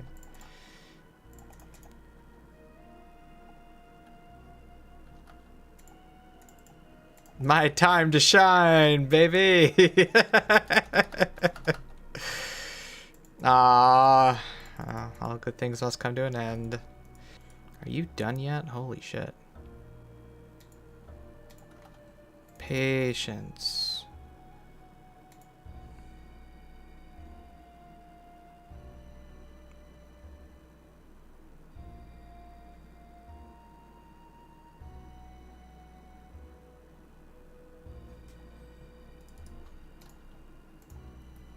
There you go.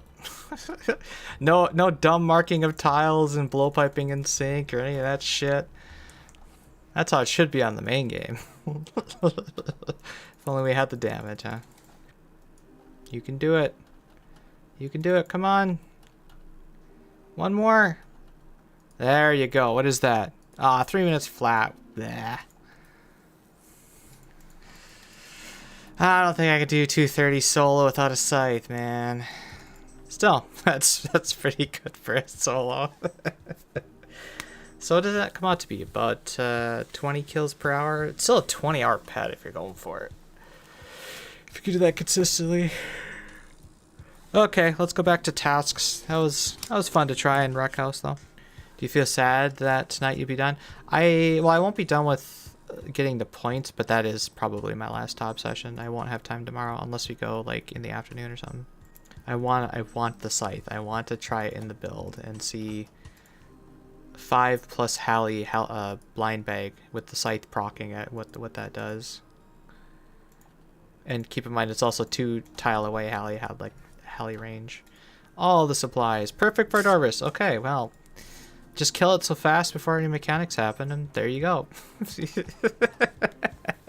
Okay, let's, where's the exit?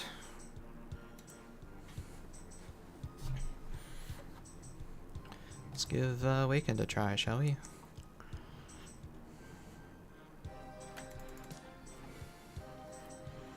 It has been a minute.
Okay.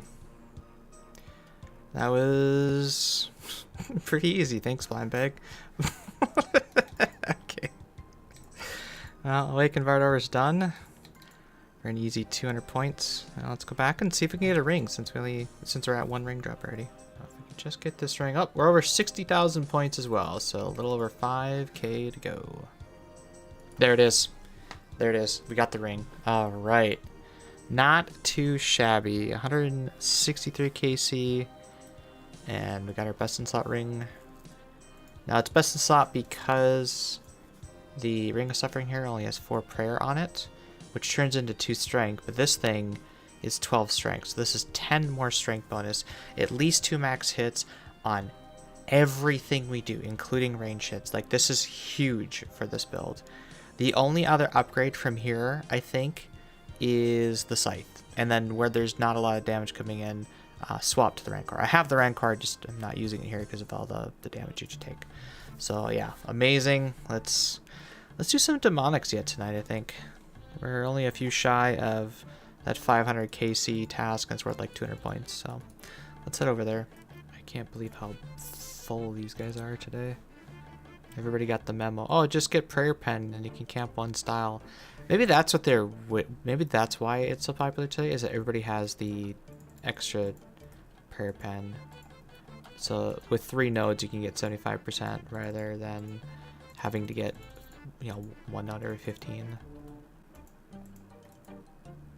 Here's a night shard. We'll just leave it on the ground for someone else to admire. I hope they call me a monster. Oh, back to back. All right. Oh, that's always fun. Now they'll really be pissed off. They'll see the first one soon and then see another one appear. I can't wait. I just hope none of them are going dry, that they're going to get really salty from it.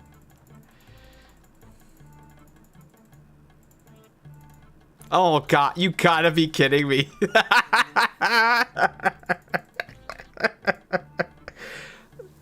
Zenites and 4 kill count. Jesus. That is a sight. They're gonna think I brought him here and dropped him or some shit. I just wish that in the almost 20 tops that we've done that I would have gotten the Mega Rare Scroll by now, but maybe we will send some Tob, post that, just so I can play around with it a little bit. I would be remiss not to give it a try, because so many people have kind of like wrote off Blindbag as, it's just kind of shit. It's like, well, yeah, because you're camping a Noxious Halberd, you're not camping a multi-hitting weapon. And so before they even get a sight, they kind of just, Blindbag is trash, air wave all the way, right? But I really want to have a Blindbag with a scythe equipped, and these 5 hitting weapons in the inventory, plus this for closing gap. So technically we have 6 heavy weapons in the inventory, but this is actually a benefit because we want to pull these dual weapons as your Blindbag hit rather than the Noxious, and by having 5 of 6 chance versus 4 of 6 or 4 or 5 chance, you actually increase the likelihood of getting more double hits, and then, you know, more Blindbags, more echoes from that. Plus the scythe is hitting 3 hit splats every 5 ticks versus these are only hitting 2 hit splats every 2 hits.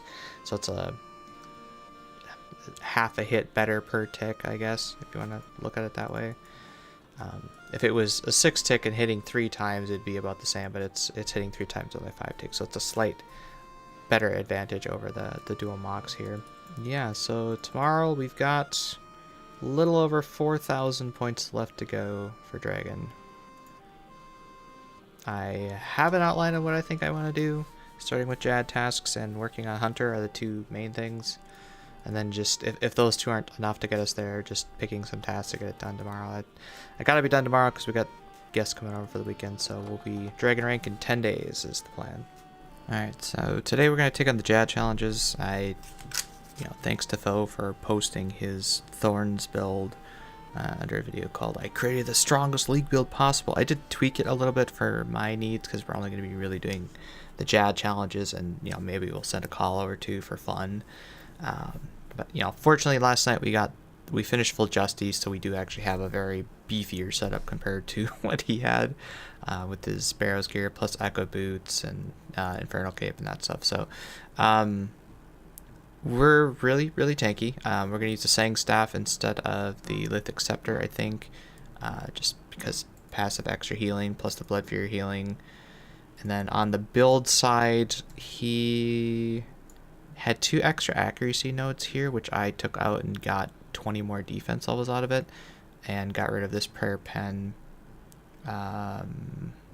for this accuracy node. So we got this accuracy node and these, we moved the small accuracy node over here and then gave up this 50% and this prayer pen to get another 20 defense levels. So way more tanky.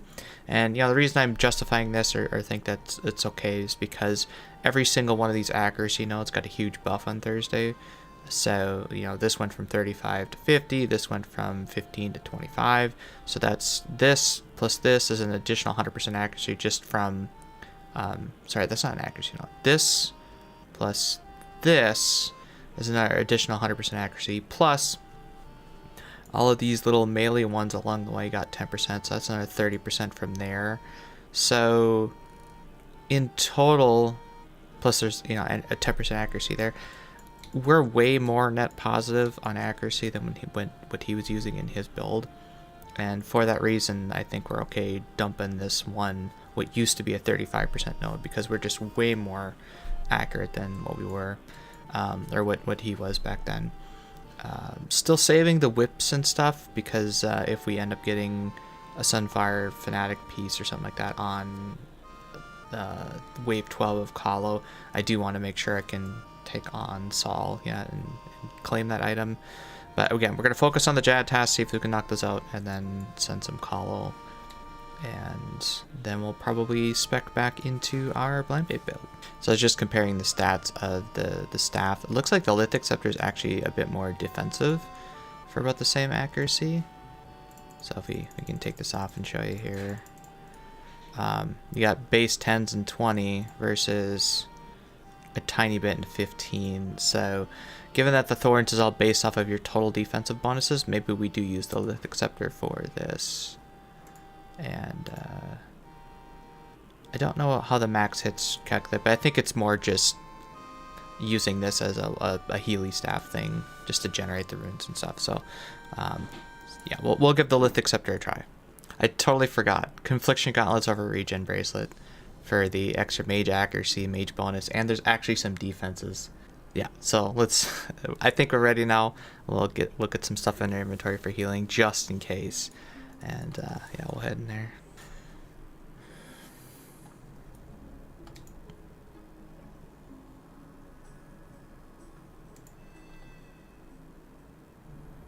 And that was the 6 Jad challenge. And it wasn't a fluke as well, because this build is fucking insane. Another reason for the Lithic Sath is to tag the healers and make sure that you can actually, you know, kill the Jads. But yeah, so that's 5 and 6 Jads. Let's take on either the specialty 18, whatever is next in your challenge here. League's only challenge.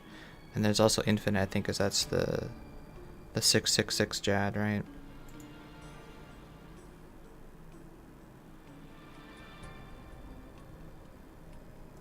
Oh, that's cool. The Jad, because there's only one left, speeds up his attack rate.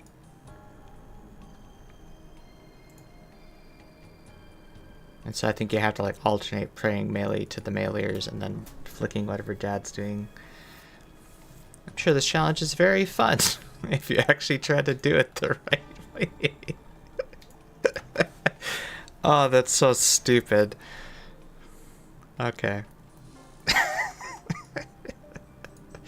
Oh, we got the ornament kit. Nice. Alright, so that was the special challenge. Let's try 18 Jads.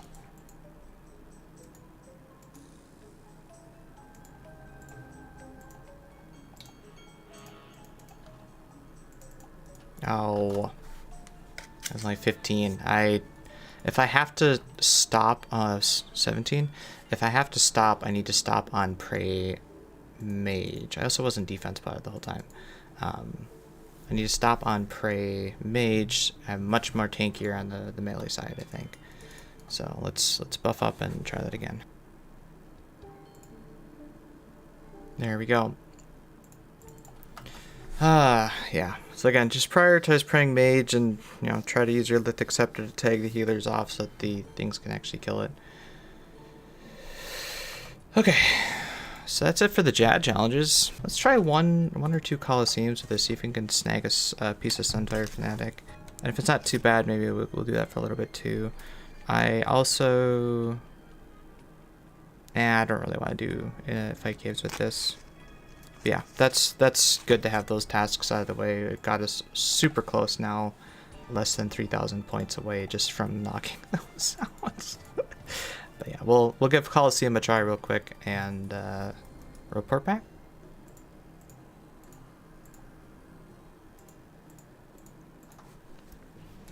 This is so stupid. Oh my god.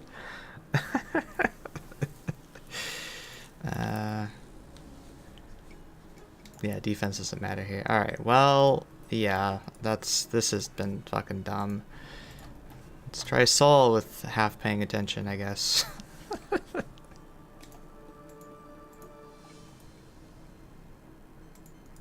Okay, less than 5 minutes for a call. Yeah,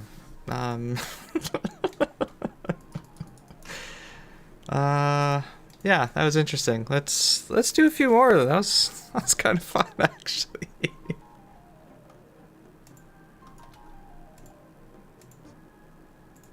There you go, reinforcements. Way easier than when I did in the main game, of course. And some Hecka Boots, that's right. 600 points for doing Colo 10 times. Did I get the glory as well? I got the glory, good. So, 1,000 points? I got the CAs done, 10 KC, 58,000 glory. Yeah, we're 1,600 points away from Dragon now. 60 something thousand. I'm just gonna turn in pets. Fuck this. I would rather have a pet. Although I never got the Sunfire though. That's kind of sad. Full set of, no, 80. Okay, fuck that then. Never mind. The Rallis is 200. Nope. Alright. Do we get lucky? Last chance.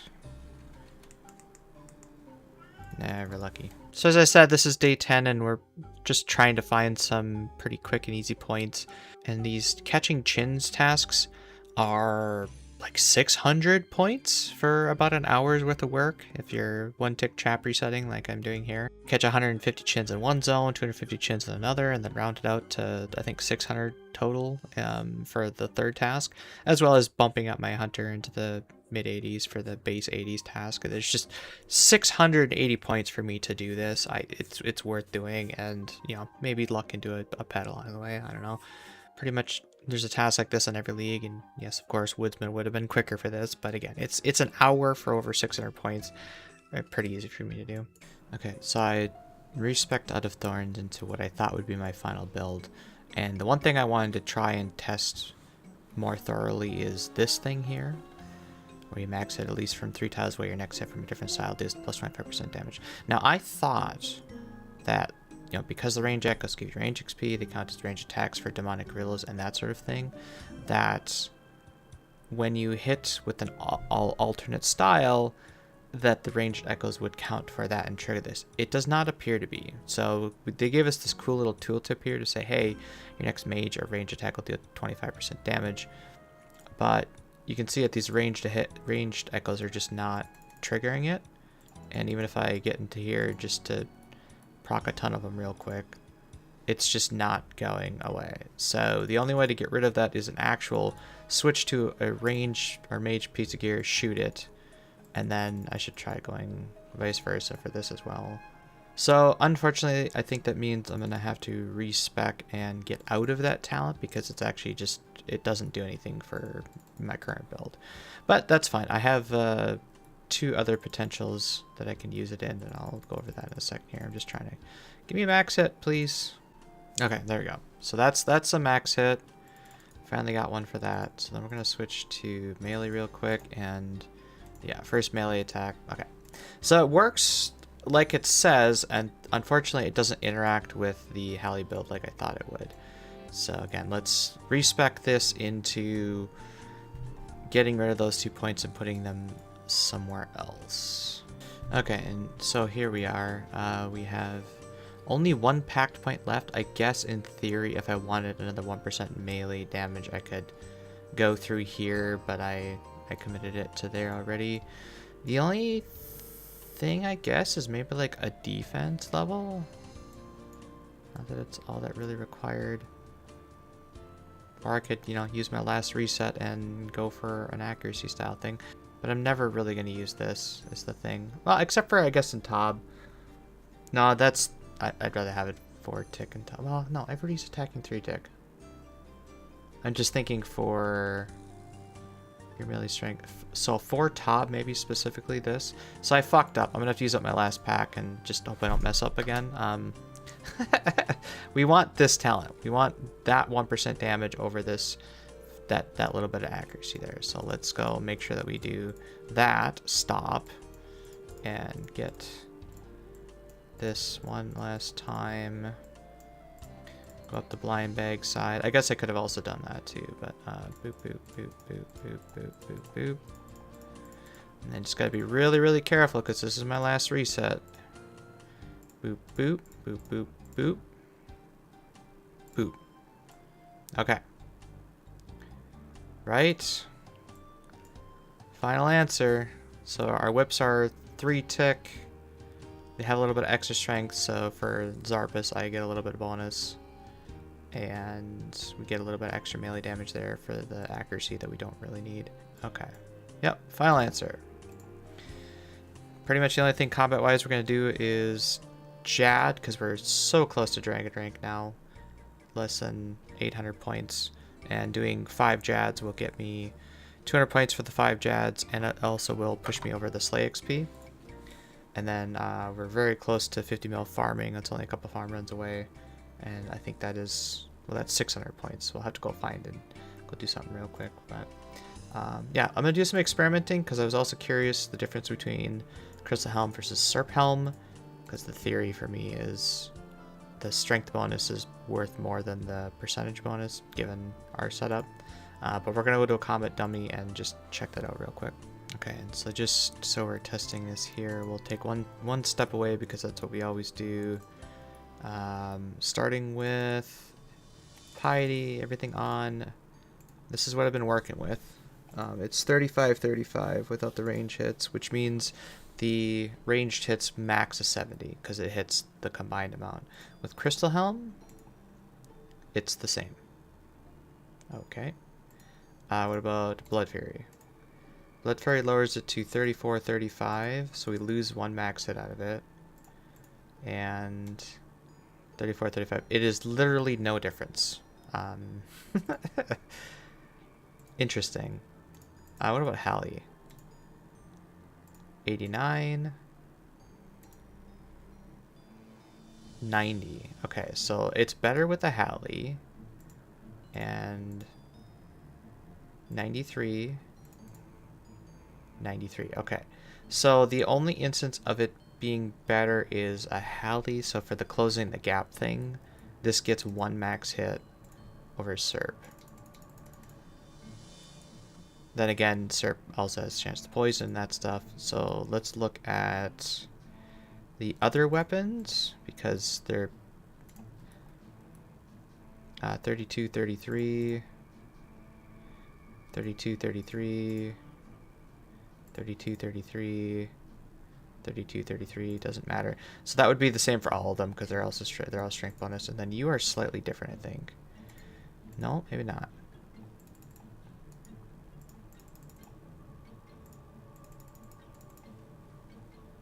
Okay, so for all situations except for the Hallie, which we're not really going to be using at this range, ideally, Serp is identical, but Serp has, of course, the anti-venom effect, plus the ability to venom stuff.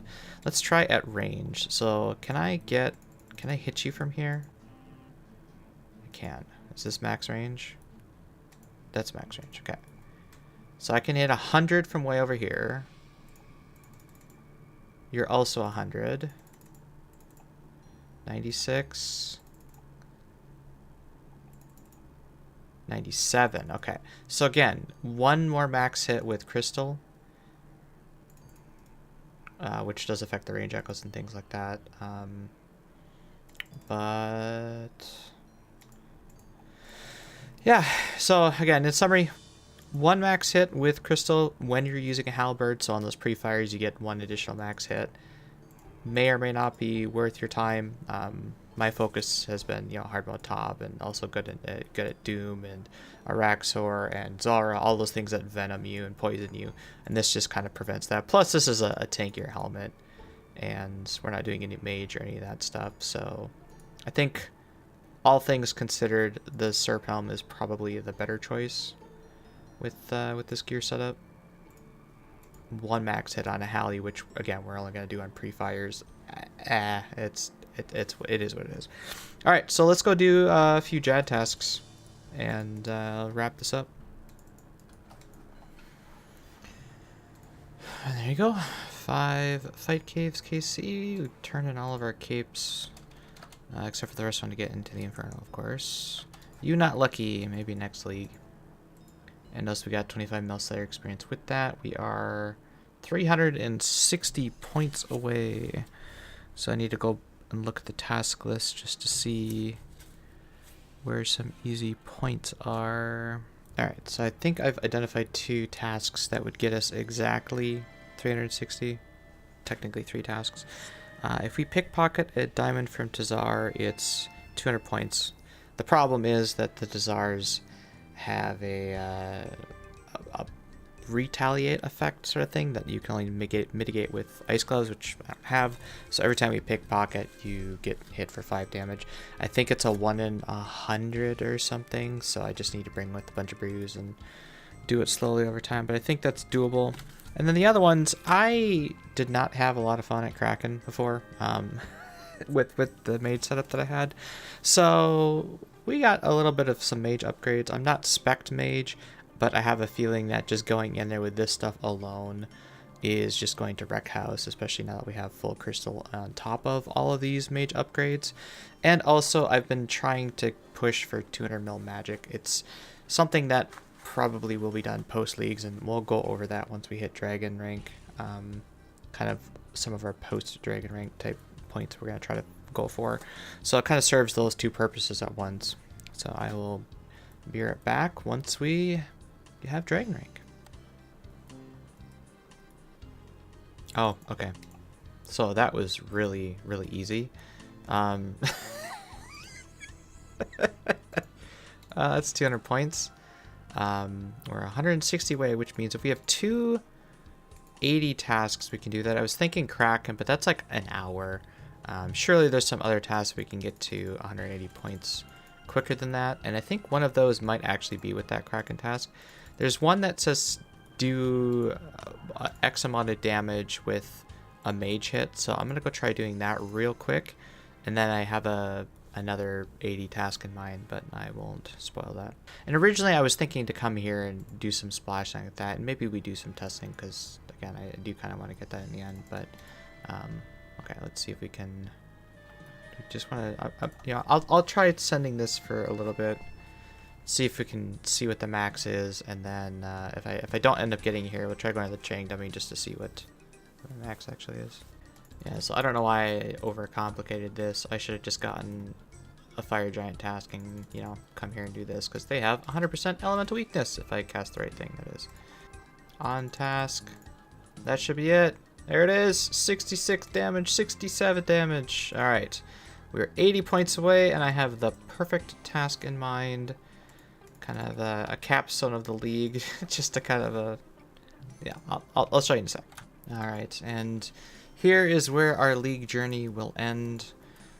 Once I capture this barehanded, I will be dragon rank, and this is kind of a neat little capsule into this because I basically didn't do hunter at all. There's so many tasks and points in the guild here for these rumors and stuff, but two things. One, I did not take the woodsman, and trying to take it and go for early game points here, competing with everybody else, and the overcrowding just didn't interest me. And foreseeing that was coming down the pipeline, I kind of just avoided hunter until today, basically, when I was going around just catching the 500 chins, because for an hour's work, catching 500 red chins was like 600 points. So I was like, yeah, it's well worth my time. But coming here and doing the rumors and, you know, spending the time to potentially set up the block lists and do all that stuff, I did rumors for 4 months straight for 200 mil. I really didn't want to do more, even if it was only for, you know, 50 rumors or something like that.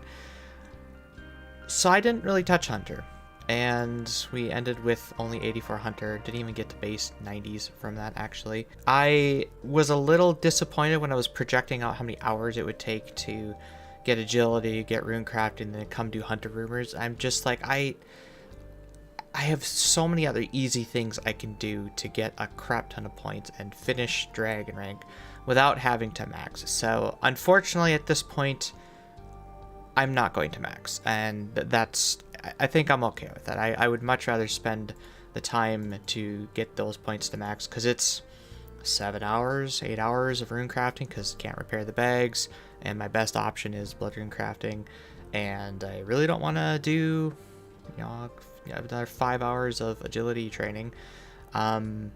And again, the hunter is just probably a half a day's worth to finish this all out without woodsman and do all the rumors and stuff. And again, there's a lot of good points here for catching one of each of the little things and whatnot, but I don't think I'm interested in doing that.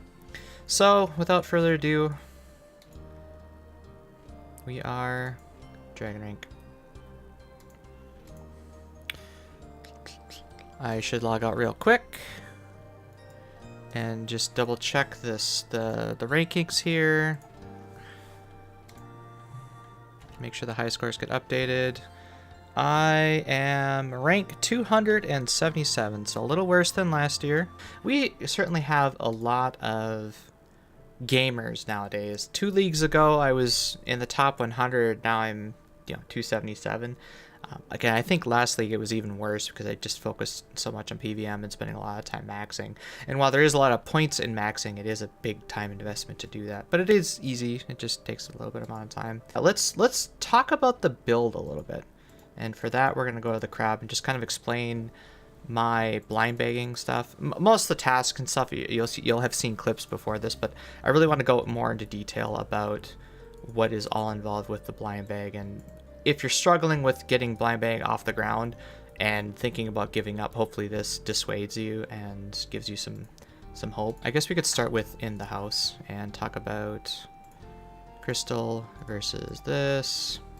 Okay, so let's start with the demonic pacts and how I would recommend leveling up through this as you play the game. Firstly, I did this build the entire way through with the exception of today where I respec into Thorns to knock out the Jad challenges and do 10 Colic Kisi like really quickly, really easily. And then I spec back into this, and this is the final build. So in this build, it is lacking the prayer penetration that I had at one point for taking on Doom. And so just keep that in mind, and basically to get that you just sacrifice one of these accuracy nodes here and get the prayer pen. It's not really a big deal. So early game, getting this is insane for your melee training. Even if your strength isn't high enough to have a max hit of 3, your minimum is raised to 3. And then as soon as you get your second build point by like killing a hill giant, your range is doubled while using two-handed weapons. So if you grab any spear, because there's a spear task early on to kill some scorpions with it, you take one step back and now your minimum hit is 6. So you're training your level 1 melees with minimum hits of 6. You level up so fast, and it was a good deal of time before my strength actually was above the point where it would be a minimum hit or a maximum hit of 6. So that was really good for really early game stuff. I didn't end up taking, or did I take Blindbag, or do I? The thing with early game Blindbag is that you basically need to find 5 weapons. Well, actually, you don't need 5 until right here, sorry. But you need to find some good weapons as best as you can. And there anything that's 6 tick or heavy hitting, so things like the Warhammer shop in Camtorum, Battle Axe is good. When you unlock Kandarin, you can go buy Dragon Battle Axe in there.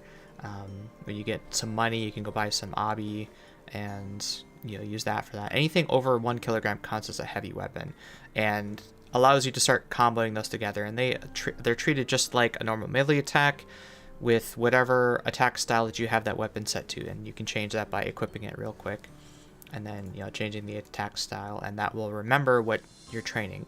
So if you want to have each one of these weapons on a different attack style and kind of do a controlled melee, you can do that. I went straight up to this blind bag as fast as I could. I didn't really have access to halberd, so this wasn't really a priority until later, and I'll get into sort of the pitfalls of this halberd branch here in a second. But get 5 as fast as you can. You'll get to here, get to 5 as fast as you can, so that your blind bag chance goes from a measly 15% to 25% chance per swing, which then can also combo other blind bags, of course. And then this is just, a little bit harder hitting based on how many you have. So this isn't as important as getting this one, of course. So the trick with blind bag is to try and get the 5 2-hitting weapons that everybody has access to in Varlamore. So these are from Peerless Moons. This is from Echo Amoxie. The Ice Naguas, the Sulfur Naguas, and the Earthbound Naguas, they all can drop you these 2-hitting weapons. So that's 5 weapons for your blind bag. And then I have the 6th weapon in here for Noxious Halberd. Eventually, I do want to get a Scythe, even though we're done with Dragon Rank. I want to do a little bit more top to get a Scythe, because I imagine a world where you main hand a Scythe and then your main 5 in your blind bag are this, and that actually reduces the chance of pulling your Noxious Halberd in there from 1 in 5 to a 1 in 6 chance that you pull a double hitting weapon instead, and that keeps again the blind bag going. And then the other thing about the blind bag build is that yes, this is a lot of damage, but really these ranged echoes with blind bag, like, mind-boggling how much of my damage comes from them. I'd wager to bet more than half of my DPS comes from these ranged echoes, because they never miss. They have a 20% chance to max hit, so 1 in 5 ranged echoes will max hit. And then, so you get that from here, and 5% chance to trigger a ranged echo that's increased to 20% per hit splat. Again, further emphasizing the need for multi-hitting weapons. 20% chance to proc, 20% chance to max, never misses. And then you can also trigger additional range echoes at half the rate. So 20% base, you have a 10% chance to trigger additional range echoes up to 4 times. And for just example, my Halley at max range can hit 100. So that could trigger a ranged echo that would proc back to back to back 4 times and potentially do up to 500 damage in a single swing of the halberd. Like, these do so much damage. And not only that, because I had melee build last league, and melee build did have this echo kind of mechanic. That was kind of what drew me to doing this for this league as well, because I really liked the constant barrage of just pelting your enemy with a bunch of damage. This counts as ranged damage. It's not just... I can't emphasize this enough, because last league it was melee echoes. They just called them echoes, but it was melee damage.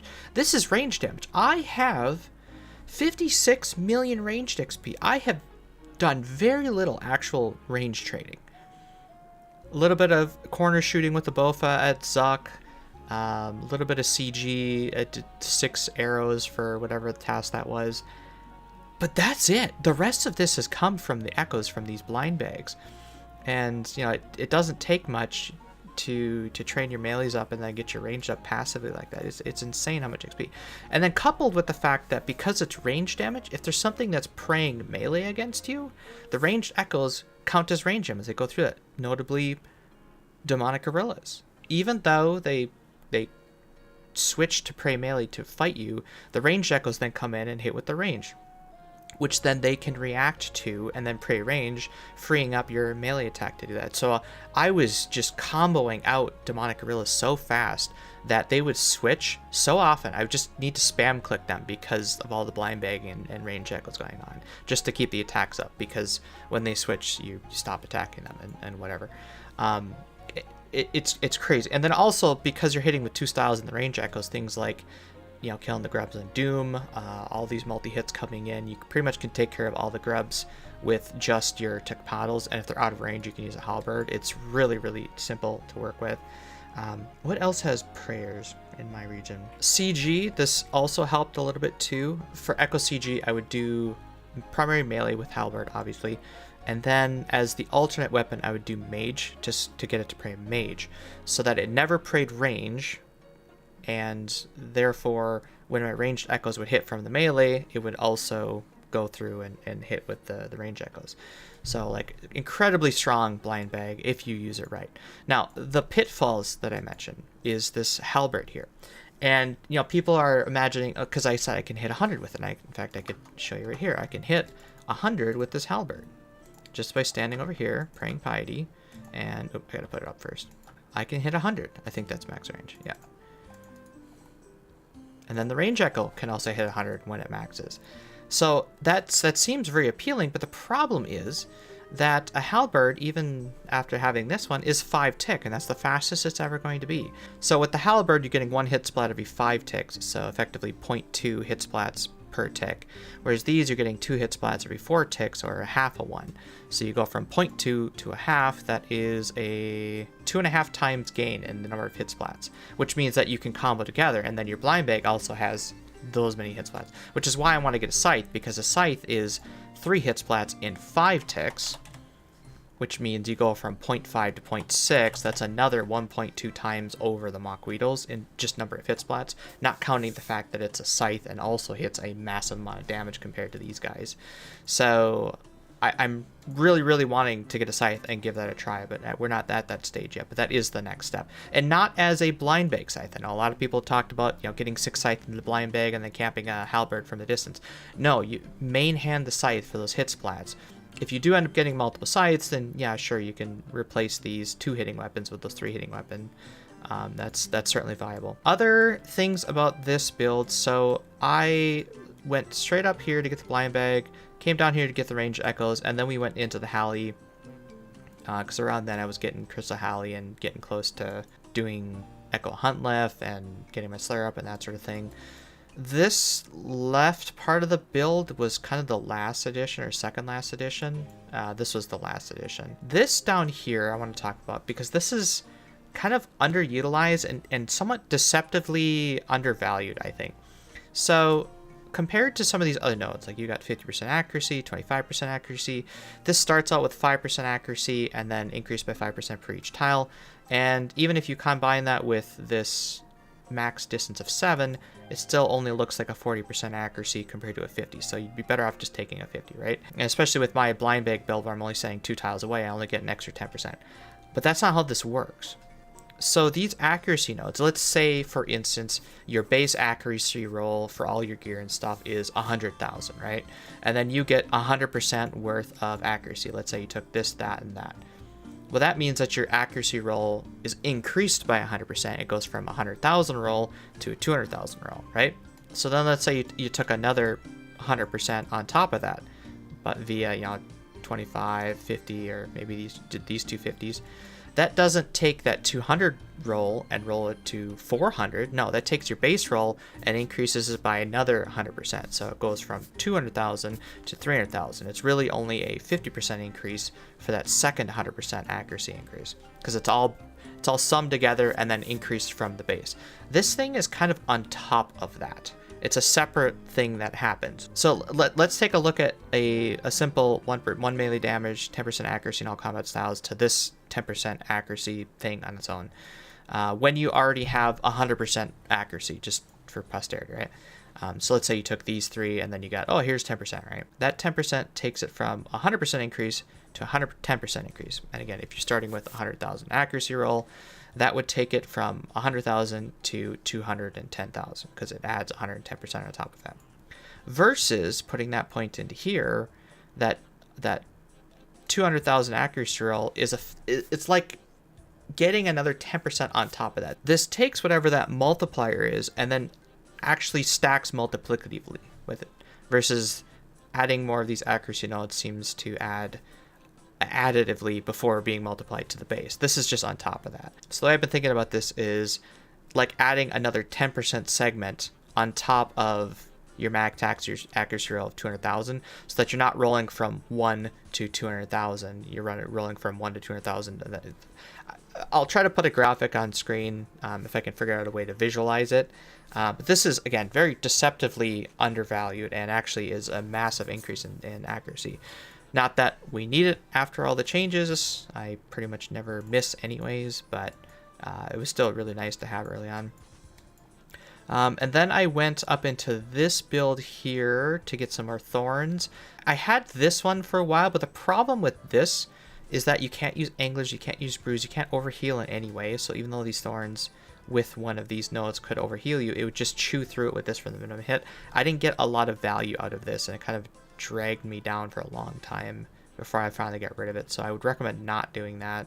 And then once I finally got this, I could actually overheal to 130, and then these two thorns things working together give me a 20% chance to heal up to 1 tile for 1 health, and I always stand 2 tiles away, so every time that happens I would heal 2, and it would help offset a lot of the chip damage from things like Nightmare, from Vard, just occasional damage and fight caves and just random piddly little things. It's not enough to keep you alive and face tank a Jad or something like that, right? This is just enough for sustain and long term. With this setup, I was able to do 200 Vard without really needing a Blood Fury at all. It just does enough healing to compensate for a lot of that stuff. Obviously take this one because any of the parry bonus that you get is converted to strength. These two fast hitting things and this one, it was just kind of along the way to other stuff. With this build you can't use special attacks because I think it's this one, or Blindbag doesn't trigger off of special attacks. Where does it say that? Right there. Cannot trigger from special attacks. So you don't want to do special attacks at all, which is a shame because then you can't use like a Crystal Halberd special attack and it's multi-hitting splat like that, because that might have played well into this then. Then you're doing a 5-tick special attack Chally and you're restoring special attack energy with chance not to consume. That might have been interesting, but unfortunately they prevented that. And I think it was so that you don't just go get Dragon Claws and just wreck house with Blindbag. I don't know why there was that limitation, really, but... So this is just a dead node to get up into here. These two actually do serve some use because of Tob. I found that at Zarpus, with the Blindbag procking so much, I can actually get him to just face my direction. I hit it so much and then die. So I've been bringing a whip switch for that, and now it's a 3-tick whip with extra strength, so that seems okay. But again, it served us by getting 1% more melee damage. I could have just done this, but I don't really use recoil anymore because we got the Vard ring. So let's talk about the halberd and the pitfalls of the halberd. We already mentioned about the hit splats, but really how I use a halberd, it's not as a main hand. I use a halberd as a gap closer. And let's go to the crab and kind of explain what I mean by that. So the best way to use the halberd, I think, is a gap closer. There are some places where you can't reach with your one tile away, or things like in fight caves, you're running around closing the gap. You do your first swing with the halberd at basically max distance, and then you close the gap before the cooldown's off, and then you do this. I also found a way to do that at P1 Verzik with the pillars. You can halberd from the pillar and then get 2 whacks of the Mockweedle before having to retreat to the pillar and then repeating the cycle. It works very well. I used the halberd for distance at Sire for the vents. It was pretty useful. For Zuck, you can hit him from everywhere but the corner safe spots with this long range halberd, and I brought a Bofa for the corner shots. For Doom, it was really nice during car phase, hiding behind boulders and again closing gaps and stuff like that. And also later on in Doom, the acid pools are just insane that you can't really reach the grubs as they're coming in, and sometimes you can't even get close enough to Doom to do the Mockweedles, so having a long range halberd is useful for that. But really, again, the primary focus is just to close the gap. So you do one hit, and then you bridge the gap, and then you go bonk bonk. And again, ideally you stand 1 tile away, and by standing 1 tile away, your healing gets doubled. Your minimum hit is 6 instead of 3, and you just start wrecking house. A little bit hard to see with everybody else here, but you can't really see the damage on here, but I'll try including some stuff from like 5 caves. But you can pretty easily stack out all this damage and, you know, combo out a major in 1 hit, and Jad was like 2 hits, and it can accelerate. So this build is very volatile. You can have a couple periods of just nothing happening and just bonking with your bonkers, and other times where it just combos and combos and combos and range hits and combos and just keeps going. Another thing I've noticed with this, and I'll try to include a Fight Caves clip of this, sorry to my editing self, but you can hit something, and if it triggers a blind bag and that target is dead, or you switch targets, the effect still carries over, so you can chain together between mobs and change up targets while the blind bag is still triggering, which I found was useful at Nilo and some Slayer mobs, and during Fight Caves and Inferno. Yeah, so you got some insane damage output. It's not as consistent as an air build, but even with the dual mocks, it is some pretty high damage. This one almost made me not want to use this because you only get the 4% every 3 tiles. So when you're at range 4, which you can do with this, at max range, you get the 4%. And unless you're at range 7, you don't get that additional 4%. So it almost makes it not worthwhile. But I think because of the gap closing, it's still useful, but definitely not as a main hand. Because it's so hard to manage being at exactly 7. When you're running in to a target, let's just go over here, I'll pick a random one. You don't instinctively know, am I at range 6 or am I at range 7? Why aren't you? Why aren't you? So is this 6 or 7? I know this is 6, so that's 7. And so unless you experiment with that and go, okay, I need to take a step back, do I hit? And let's say I was here, am I at 6 or am I at 7? If I click back and I click here, well, oh, now I know I was at 7, so that's why I don't like that aspect of it, and part of it is just getting comfortable with a range 7 type of weapon. Another thing you might be wondering is why not Crystal Helm over the Serp Helm? And in short, it's the same, 35-35 versus 35-35. And I was doing some experimenting with the Blood Fury before, and the only difference is when you're using the Noxious Halberd. After doing some checking, the only way Crystal is better is if you're in a Blood Fury and using the Halberd.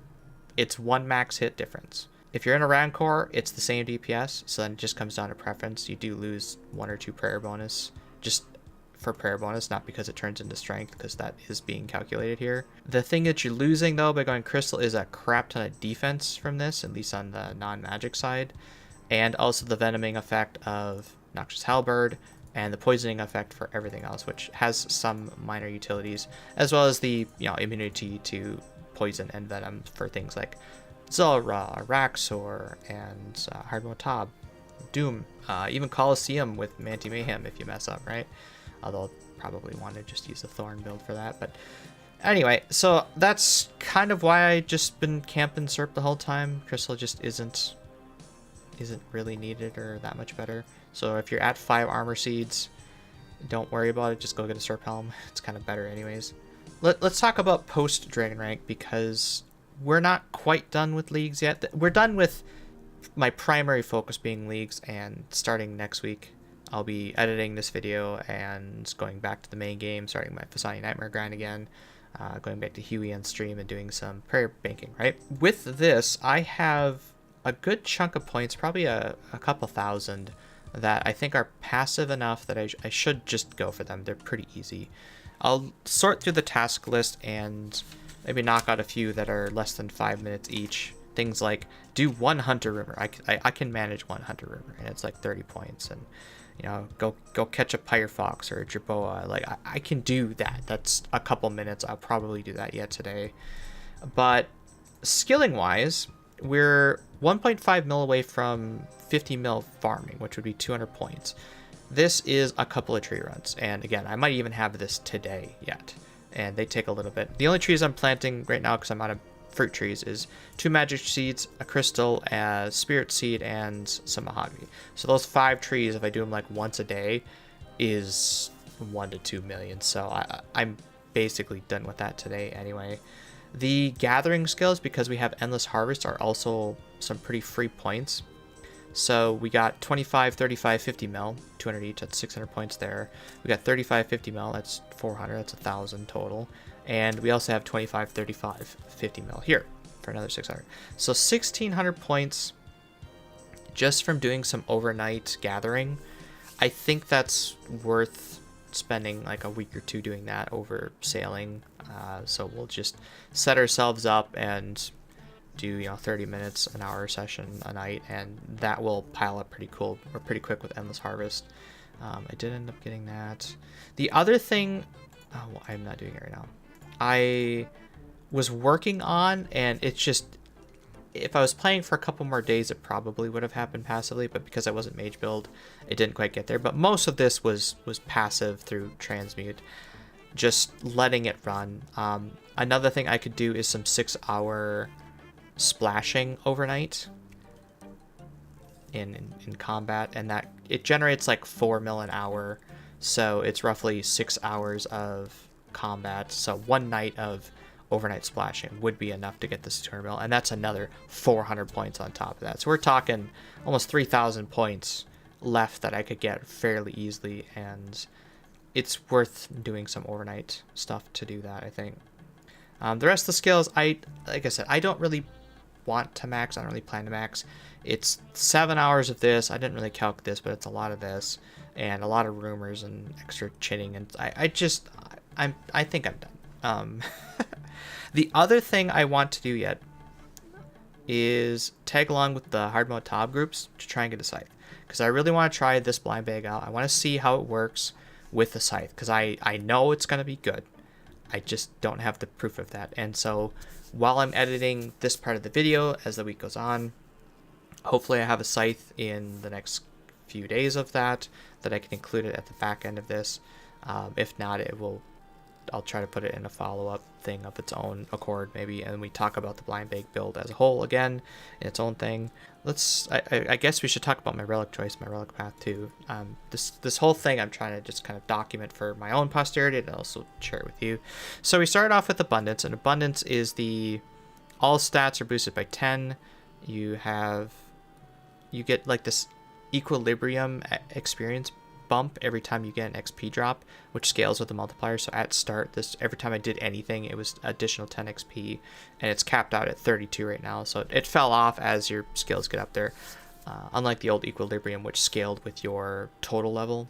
It was 1/10 of your total level in the bonus XP drop, and it would also be doubled if it was your lowest XP skill. So like I'm doing agility right now, that old Equilibrium would be giving me 225 times 2, so 450 experience every time I saw an agility XP drop.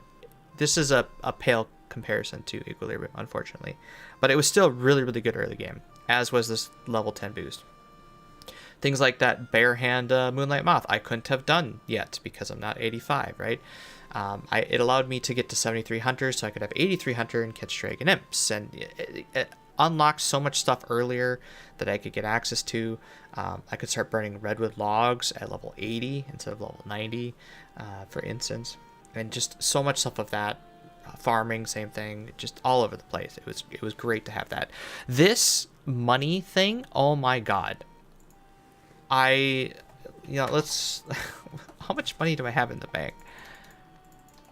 Because everything I was doing was generating money. Even buying these air runes and then downgrading them into essence, it cost me 50 GP for 10 air runes, and it would generate me 2400 magic XP, which is 4800 GP. I almost have a max cash tag. And that's after buying the crown for 250 mil.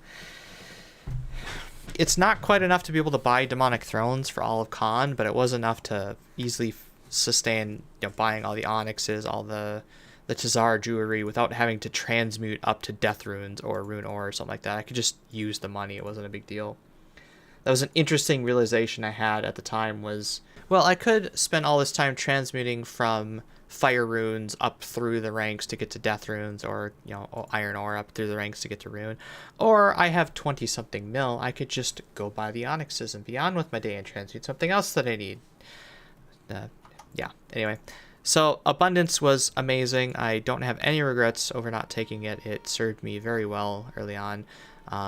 One other weird inconsistency with it, just to be aware of, is that some stuff has a hard rec, like you need the actual level to do, like Sepulcher, for instance. You need to have 92 to do that, even though I'm 90 plus 10. I can't get into the level 5 Sepulcher as is.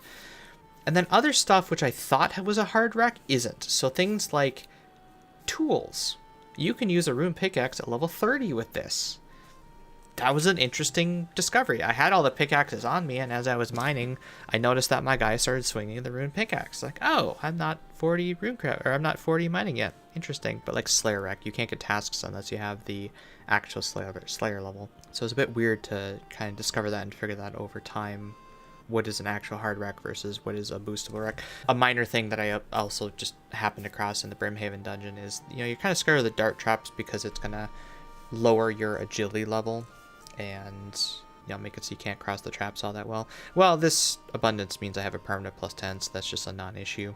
Minor little fun thing like that. Then we went into Friendly Forager. Again, I don't regret this. Last league and league before, I didn't really have a good herb relic. The league before, I had Production Prodigy, which meant every time you cleaned an herb, you got extra. Every time you did unfinished pots, you did all of it at once and extra. And when you made potions, you did all of it at once and extra. And by the time you're done from herb to end, you had twice as many potions and got experience for all of those bonuses as well. Production Prodigy 2 leagues ago was insane.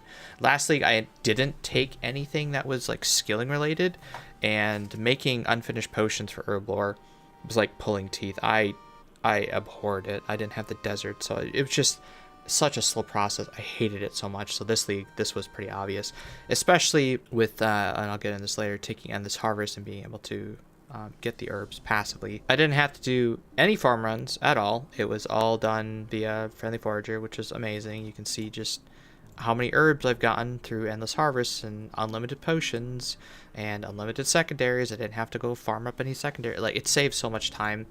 I get why people took the Woodsman, though, having infinite fletching and the Hunter stuff, so that you could do the early game Hunter Rush was nice. I, again, didn't end up needing it or going for it, so it's whatever.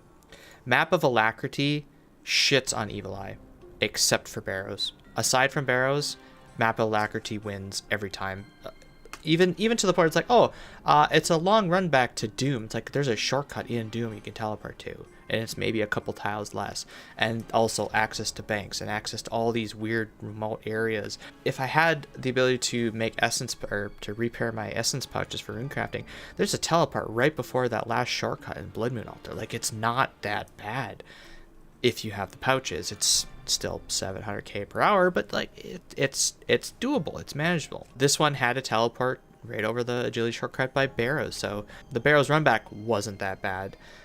Not as good as Evil Eye, as I said, because you can just teleport around, teleport directly to the chest, so it's a little bit slower there, but aside from that, it absolutely clears the Evil Eye, I think. Then again, I did not take Wilderness as well, but fourth relic was Transmute. This was insane. One of the reasons I took this was a source of pure essence. In last league and previous league, I didn't really have a good way to get pure essence because I was planning to do maxing, and you need pure essence for that. I didn't really want to mine day alt, so I was like, well, last league it was do Zara, hope to get some pure essence, and then Bankers Noted at the altar, and go that route. This year I was able to do that. You're not going to have the ledger here, are you? Okay, well, yeah, so on here, the things that I really used on this, the hides, taking cow hides and making them into dragons, meaning I didn't have to go find those dragons, hunt those dragons, whatever, get that. Runes, I tried using. I did use for making wrath runes. It was nice. Mainly, I used it to downgrade into pure essence, though, and that's kind of what I've been doing the whole time here. I tried doing that for the Desire shop, thinking it was a save, but I had so much money from abundance, it didn't even matter. Early game, some people are routing, oh yeah, I need 1,000 GP to buy these couple of things from the shop, and you're very, stuck on GP. It's like I got 30 thieving, and now I have 50,000, 100,000 GP to buy everything I need for the early game. Abundance was insane. Sorry to backtrack on that, but my early game start with abundance was amazing, and I'm very happy about it. The seeds, oh my god, this solved farming so easily. Get any tree seed, get any fruit tree seed, and you can upgrade them to magic trees, dragon fruit trees. Any teak you can turn into mahogany. Regular tree seeds you can turn into spirit trees and plant those as well. You have at least one patch in Karamja that you can just keep replanting over and over again for a lot of XP. Amazing. The problem was getting the seeds, and I did do a bunch of Veil Totems at the start to jumpstart that. And then once I got to Zara, once I got to Demonic Gorillas, I kind of finished out what I needed for 50 mil. It's not that hard. I also had Tirannwn. Worst case scenario, you buy weapon seeds, you convert them to acorns, you plant them. There you go. You have a 250,000 XP drop every couple hours there. It doesn't take much for this. If you took, wherever it is, if you took Nature's Accord, I feel sorry for you. Like, this is the biggest L of a relic this league, I think. Because unlike previous leagues, there's no faster growing rate. Previous leagues, this would be, it doesn't disease, it instantly grows, all that other good stuff. It doesn't do anything with the growth rate. You still have to plant it and come back later. It does add the furry mushroom teleports onto it, which was nice when I had it last league, but this, and then with my herb solve, I don't need to do herb runs. I don't need the 10 times yield. Who cares? And then also, oh yeah, you need 20% chance not to use a sapling. I barely did any farming. I didn't have any woodsman. I probably had less than 100 seeds total in all my PVM stuff. It was fine. Worst case, again, you just buy crystal saplings. It's not a big deal. Anyway, back to this. Logs, being able to take teak logs, turn them up into mahogany for construction, up into magic for some early fire making levels and for veil totems, and then up into redwood for veil totems and for fire making. Again, I could start that at level 80, which was insane XP, by the way, like 5 mil an hour or something like that. And then also being able to take the pyre logs, which you start with oak and then you upgrade them to redwood, which means you don't need to do as much of the Shades of Morton thing to get the holy blessed oil to do that, because oak logs only take 2 doses versus redwood, which takes 4. So I got through Shades of Morton really quickly. The mining I didn't use but a little bit on turning silver into gold and clay into gold or something like that, I think. But the problem with the mining, because it's the raw ores, is you don't really want to turn it into rune, because now it's, hey, you need to then smelt it, and it's hard to use, really. The raw fish I used a bunch, turned all my karambons, or almost all of it, into anglers for food. I did end up cooking most of the karambons for cooking XP, but being able to turn them into anglers was amazing. That's the only way I had access to them and that amount of overhealing, which is nice. And then bones. Bones was probably the biggest one, though. Being able to take any bones and turn them into superiors solved prayer for me pretty passively. I didn't really have to go out of my way for this stuff. 25 mil prayer, just from the ashes, just from the bones, converting them into the highest one you can. The ashes just scattering, and then the bones bringing to the Tiamat, and doing the Varlamar prayer training at 520% berry rate or whatever it is over there. Insane XP, very, very easy. Highly recommend. Transmute was a great pick. Larcenist, I originally was going to take Soul Harvest to solve rune crafting. Again, rune crafting is 700k per hour. It's not that bad, but Larcenist clears this for me. That was my 200 mil skill. I got a skilling pet from it. This is my first league of actually getting any pets, actually. We got the Hunt Left pet and Thieving pet, and also I went on my way to get the Chomping pet for the hell of it. But, you know, insanely fast XP, easy pet to get, and then it also finishes crafting and smithing. Crafting could have been solved with Transmute, turning all the gems I got from gem mining into Dragonstones. That's still a lot of Dragonstone chipping that I just... It's not that great. Smithing I didn't have a good solve for. And ultimately it was going to be like, well, I guess I could smelt gold one at a time, and those sorts of problems were originally why I was thinking to take Flow State, because hey, at least those actions are sped up to 2 tick and whatever. But someone convinced me that, well, if you take Reloaded, you can then go Endless Harvest, and now I have resources to transmute, so I can turn them into whatever I want, logs, gems, whatever, which was another problem I was having, because Transmute's really good, but you still need the raw resources to start and upgrade that. And then with Endless Harvest, I can 30-minute AFK log over time, or overnight, gather resources, and also feed into my friendly Forager. You get twice the resources gathered, and also generates the XP for it.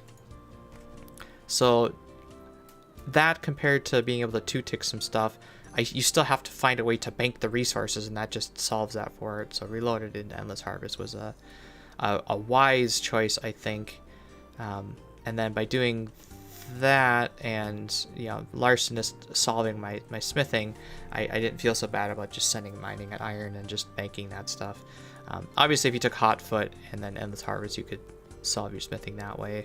I mean, yeah, my final skills, agility was not solved because I didn't take Hotfoot, and rune crafting wasn't solved because I didn't take Soul Harvest. That's fine. I'm okay doing the little bit that I did. I was originally shooting for base 95s, and then I'm like, well, I don't really want to train 5 levels of agility, so we'll settle for 90. And then I was looking at the task list today, and I'm like, do I really want to push Hunter to 90? No, not really.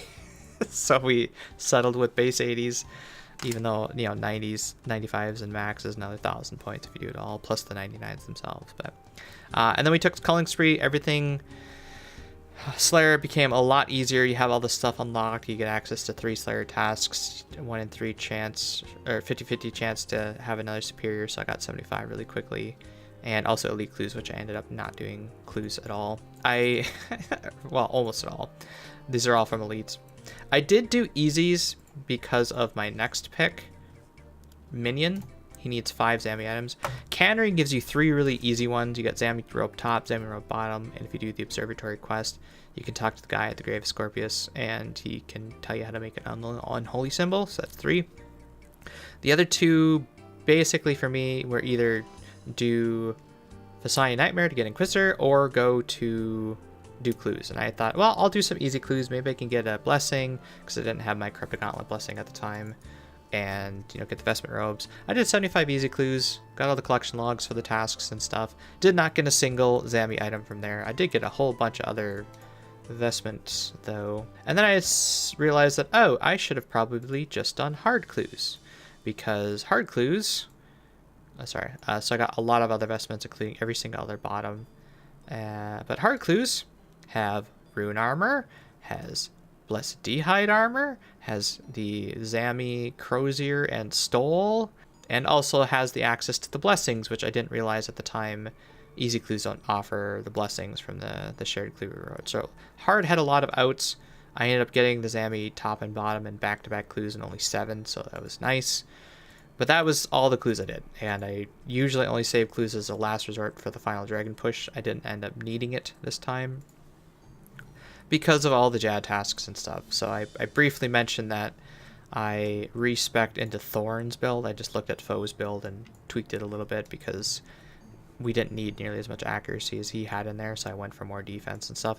And I also had full Justy, and you know, you've seen those clips before this to be able to do that. There's a lot of points in those Jad tasks, and yeah, it was really, really nice to just crank out those 1,000-ish points at the end there. I had considered maybe going back and doing the Tiskal, where are they?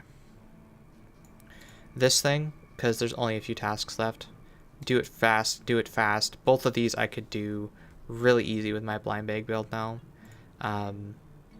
This is also pretty easy, and then this one's just a pain in the butt because my range isn't that great. I could do it with both, I guess, as the second one, and then just suffer through the third Jad with magic. So we could certainly do it for a couple more points. I just am lacking motivation right now.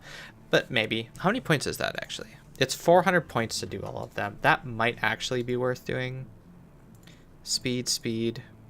Nothing in your inventory. Which means my blind bag doesn't work. We could maybe do that yet. Anyway, I've been rambling on too much. So, post-league stuff, as I said, we're going to do the gathering skills. Get this to 50 mil. Get that to 200 mil. Probably with some overnight splashing.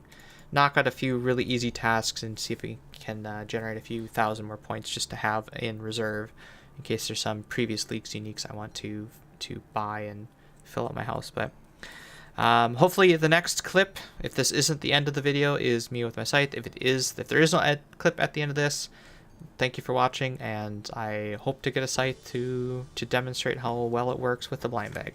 I am going to get back to the main game though. Talk to you later. And that should be it. There you go. Pretty easy, 400 points. Kind of sucked because my melee build, anything two-handed for my blind bag, triggers a range attack, and in this instance, that actually does count against you, whereas in Tob, you're not punished for attacking with range. So we did a quick range kill with the Bofa, then a mage kill, and then just tanked it in melee like that. So easy 400 points post-dragon, but again, it's worth it for a little bit of extra points for future posterity. Alright, so we're going to do one last look through the bank and pretty much wrap this up, unless, again, there's that follow-up with the scythe. So, all 4 Echo Bosses, almost max cash stack. Our main gear setup is here with the 4 extra blind bag attacks and the Halley there.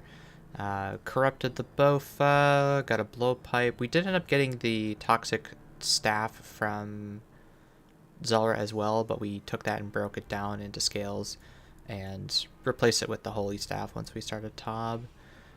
So we got the Echo Thermi item, the Echo Moxie item, Echo Hunlef item, and the Grotesque Guardians is this staff, which was really insane for the Thorns build.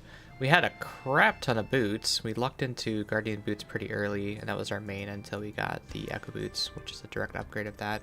Didn't end up using the Relic treads or the Arania boots because accuracy doesn't matter a whole lot, and I'm a melee build, and I really just want strength and prayer, and that's where Guardian boots and the Echo boots kind of came in for the main DPS. We thieved 1 set of blood shards, and let me just check this right now. So there's approximately 2 left in there. We went through 6 blood shards in less than a week. And a lot of that was, yes, blind bag, but I used a full blood shard today during the Thorns build, and we only did the Jad challenges and 9 Colosseums with it. So Thorns really chews through them, and again, the blind bag does as well. So far with Tob, we got full Justy. We have everything but a scythe. We have dust, we have holy kit, we have sang kit. Let me just check. Does this count as an ornament kit? Nope. Okay. Well, maybe we'll check in a couple weeks and see if that does count towards the ornament kit thing if we don't end up getting a scythe. In our 10 colos, we ended up getting 4 more Echo boots. which if you hadn't gotten the Guardian Boots, you can downgrade that into that and get that task. And I also traded in all my fire capes and my quivers in for pet rolls. Did not get that. On the last day, we'll do the same thing with the Infernal Cape to see if we get lucky with a Nibbler. Absolute metric fuck ton of herbs. Probably enough here for 50 mil if I wanted to spend the time. It would take a course of a few hours. I don't like manual herb lore like this, making your own unfinished pots. It's nice to have insta clean and insta complete. I didn't get the secondary pouch, which would have made 26 herb lore a thing, at least on the potion making side of things. It's just an absolute mess here, but it's nice to have only one set of secondaries, and you know that covers all of your potions. Being able to freely use prayer regenerations the whole league was amazing. I wish I was a normie in the main game to be able to use that, just because it's just free prayer throughout the whole thing. On the skilling resources side, pretty much as needed. We did some overnight mining for that. The gems come from the gem stall. Onyxes we bought, except for this one, which we got from Kahlo. Ended up getting 20 armor seats. Not quite a even multiple of 3 for that crafting, but it was still nice to have 18 at a time. Didn't end up getting the Dragonstone. Opened up 1 moon key. 1 piece of zealots, all of our prayer upgrading. So even though I didn't have woodsman, we still had a ton of tree seeds, and I can't for the life of me think of where all of these regular tree seeds came from. A lot from Veiled Totems, sure, but probably a lot from Demonic Gorillas and Zalra, maybe. We upgraded pretty much every one of them to magic. The problem I was having with tree seeds is that I have access to 6 fruit trees and only 2 regular trees. So on my farm runs, these got used up really, really quickly, and I can only do a maximum of 2 of these.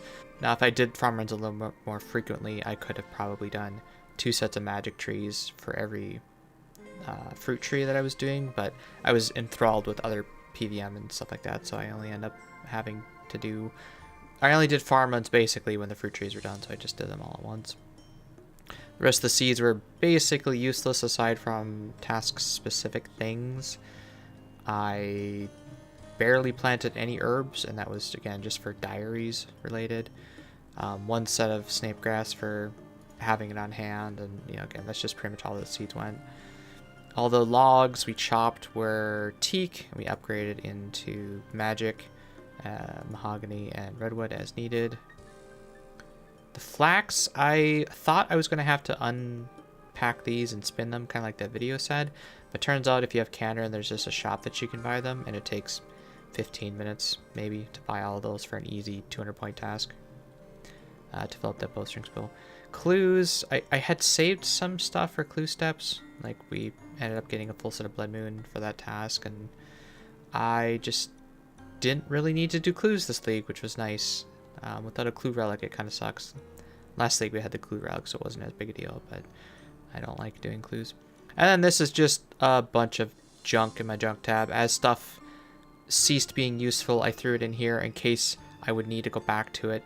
The couple of times I didn't do that, I kicked myself because shit, I needed that. Things like a missed battle staff. I've gotten 5 of them this league, and I didn't pick up a single one of them. I picked it up for the equipment task when I dropped it on the ground, because what do I need a missed battle staff for? Who cares? Just leave it on the ground. And then I was doing some rune crafting, like, oh wow, a missed staff would have been useful here. And yeah, anyway, so note to future self, don't drop anything, save absolutely everything in case it becomes useful. Even the dragon items, my dragon weapons, which I got rid of in my blind bag as soon as I got 2-handed weapon stuff, I actually just used for the Jad challenge, because the triple Jad challenge, you have to kill 1 of each style. Well, if I melee it with my blind bag with 2-handed weapons, it triggers ranged echoes, and that fails the task. So I actually pulled out these 2 and these 2 for my blind bag, so at least I still had that, because they won't proc the blind bag effect. So very useful to save old stuff just in case it becomes useful later down the line. You never know when something might be useful, or oh hey, there happens to be a task for this. Oh hey, I happen to have enough animal bark to go buy some of the forestry thing, or like the snelbs, for instance.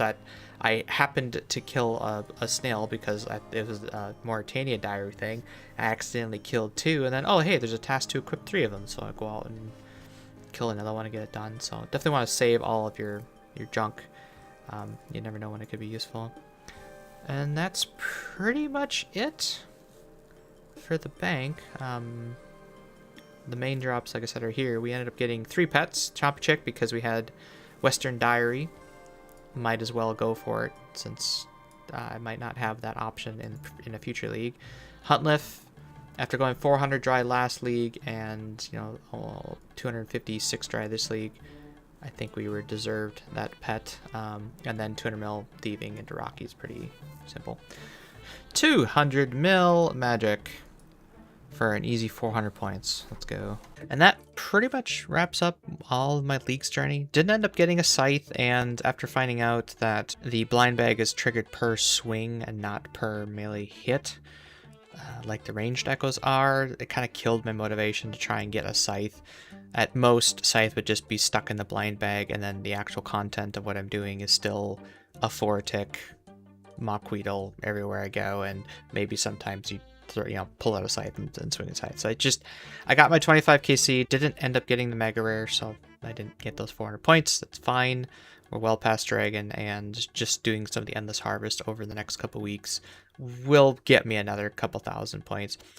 I'm waiting to see if my motivation for getting base 90s or 95s will kick in, because after the 2 other skills of Endless Harvest are done, I'm thinking going back to barb fishing and training agility and seeing if, in a reasonable time I can get agility to 95 or maybe even push it to 99, because that's another free 200 points. Because at that point, the proposition is, hey, if I train Hunter to 90 or 95, go knock out all these rumors, it's a couple of hours, I would say, to do all that stuff. And we could probably knock out 1,000 or more points in that amount of time. Maybe, hey, do I want to go to 99? And then if I'm 99, well, then rune crafting is only 4 levels away from maxing. And then it's 600 points to do that over the course of 6 hours or so. And we'll see in the coming weeks. I'm not going to really report on that in a video. I'm just kicking it around for myself, whether or not it's worth it. We'll see how the main game grinds go. If we start spooning a bunch of stuff to say, and I'm just looking for some other non-PVM content to do in the next month or so. Maybe we come back to Leagues. I don't know. I can't see the future. There's still like 6 weeks left of Leagues before it ends. We'll see. Anyway, thank you for watching. Thank you for those that showed up in the stream for the first few days. It was a lot of fun shooting the shit with you guys. Thank you to our channel members for tossing a few GP my way. I really appreciate that kind of support. Thanks again for watching, and for me, it's time to get back to the main game and get back on that Thessalia Nightmare grind. I'll see you there.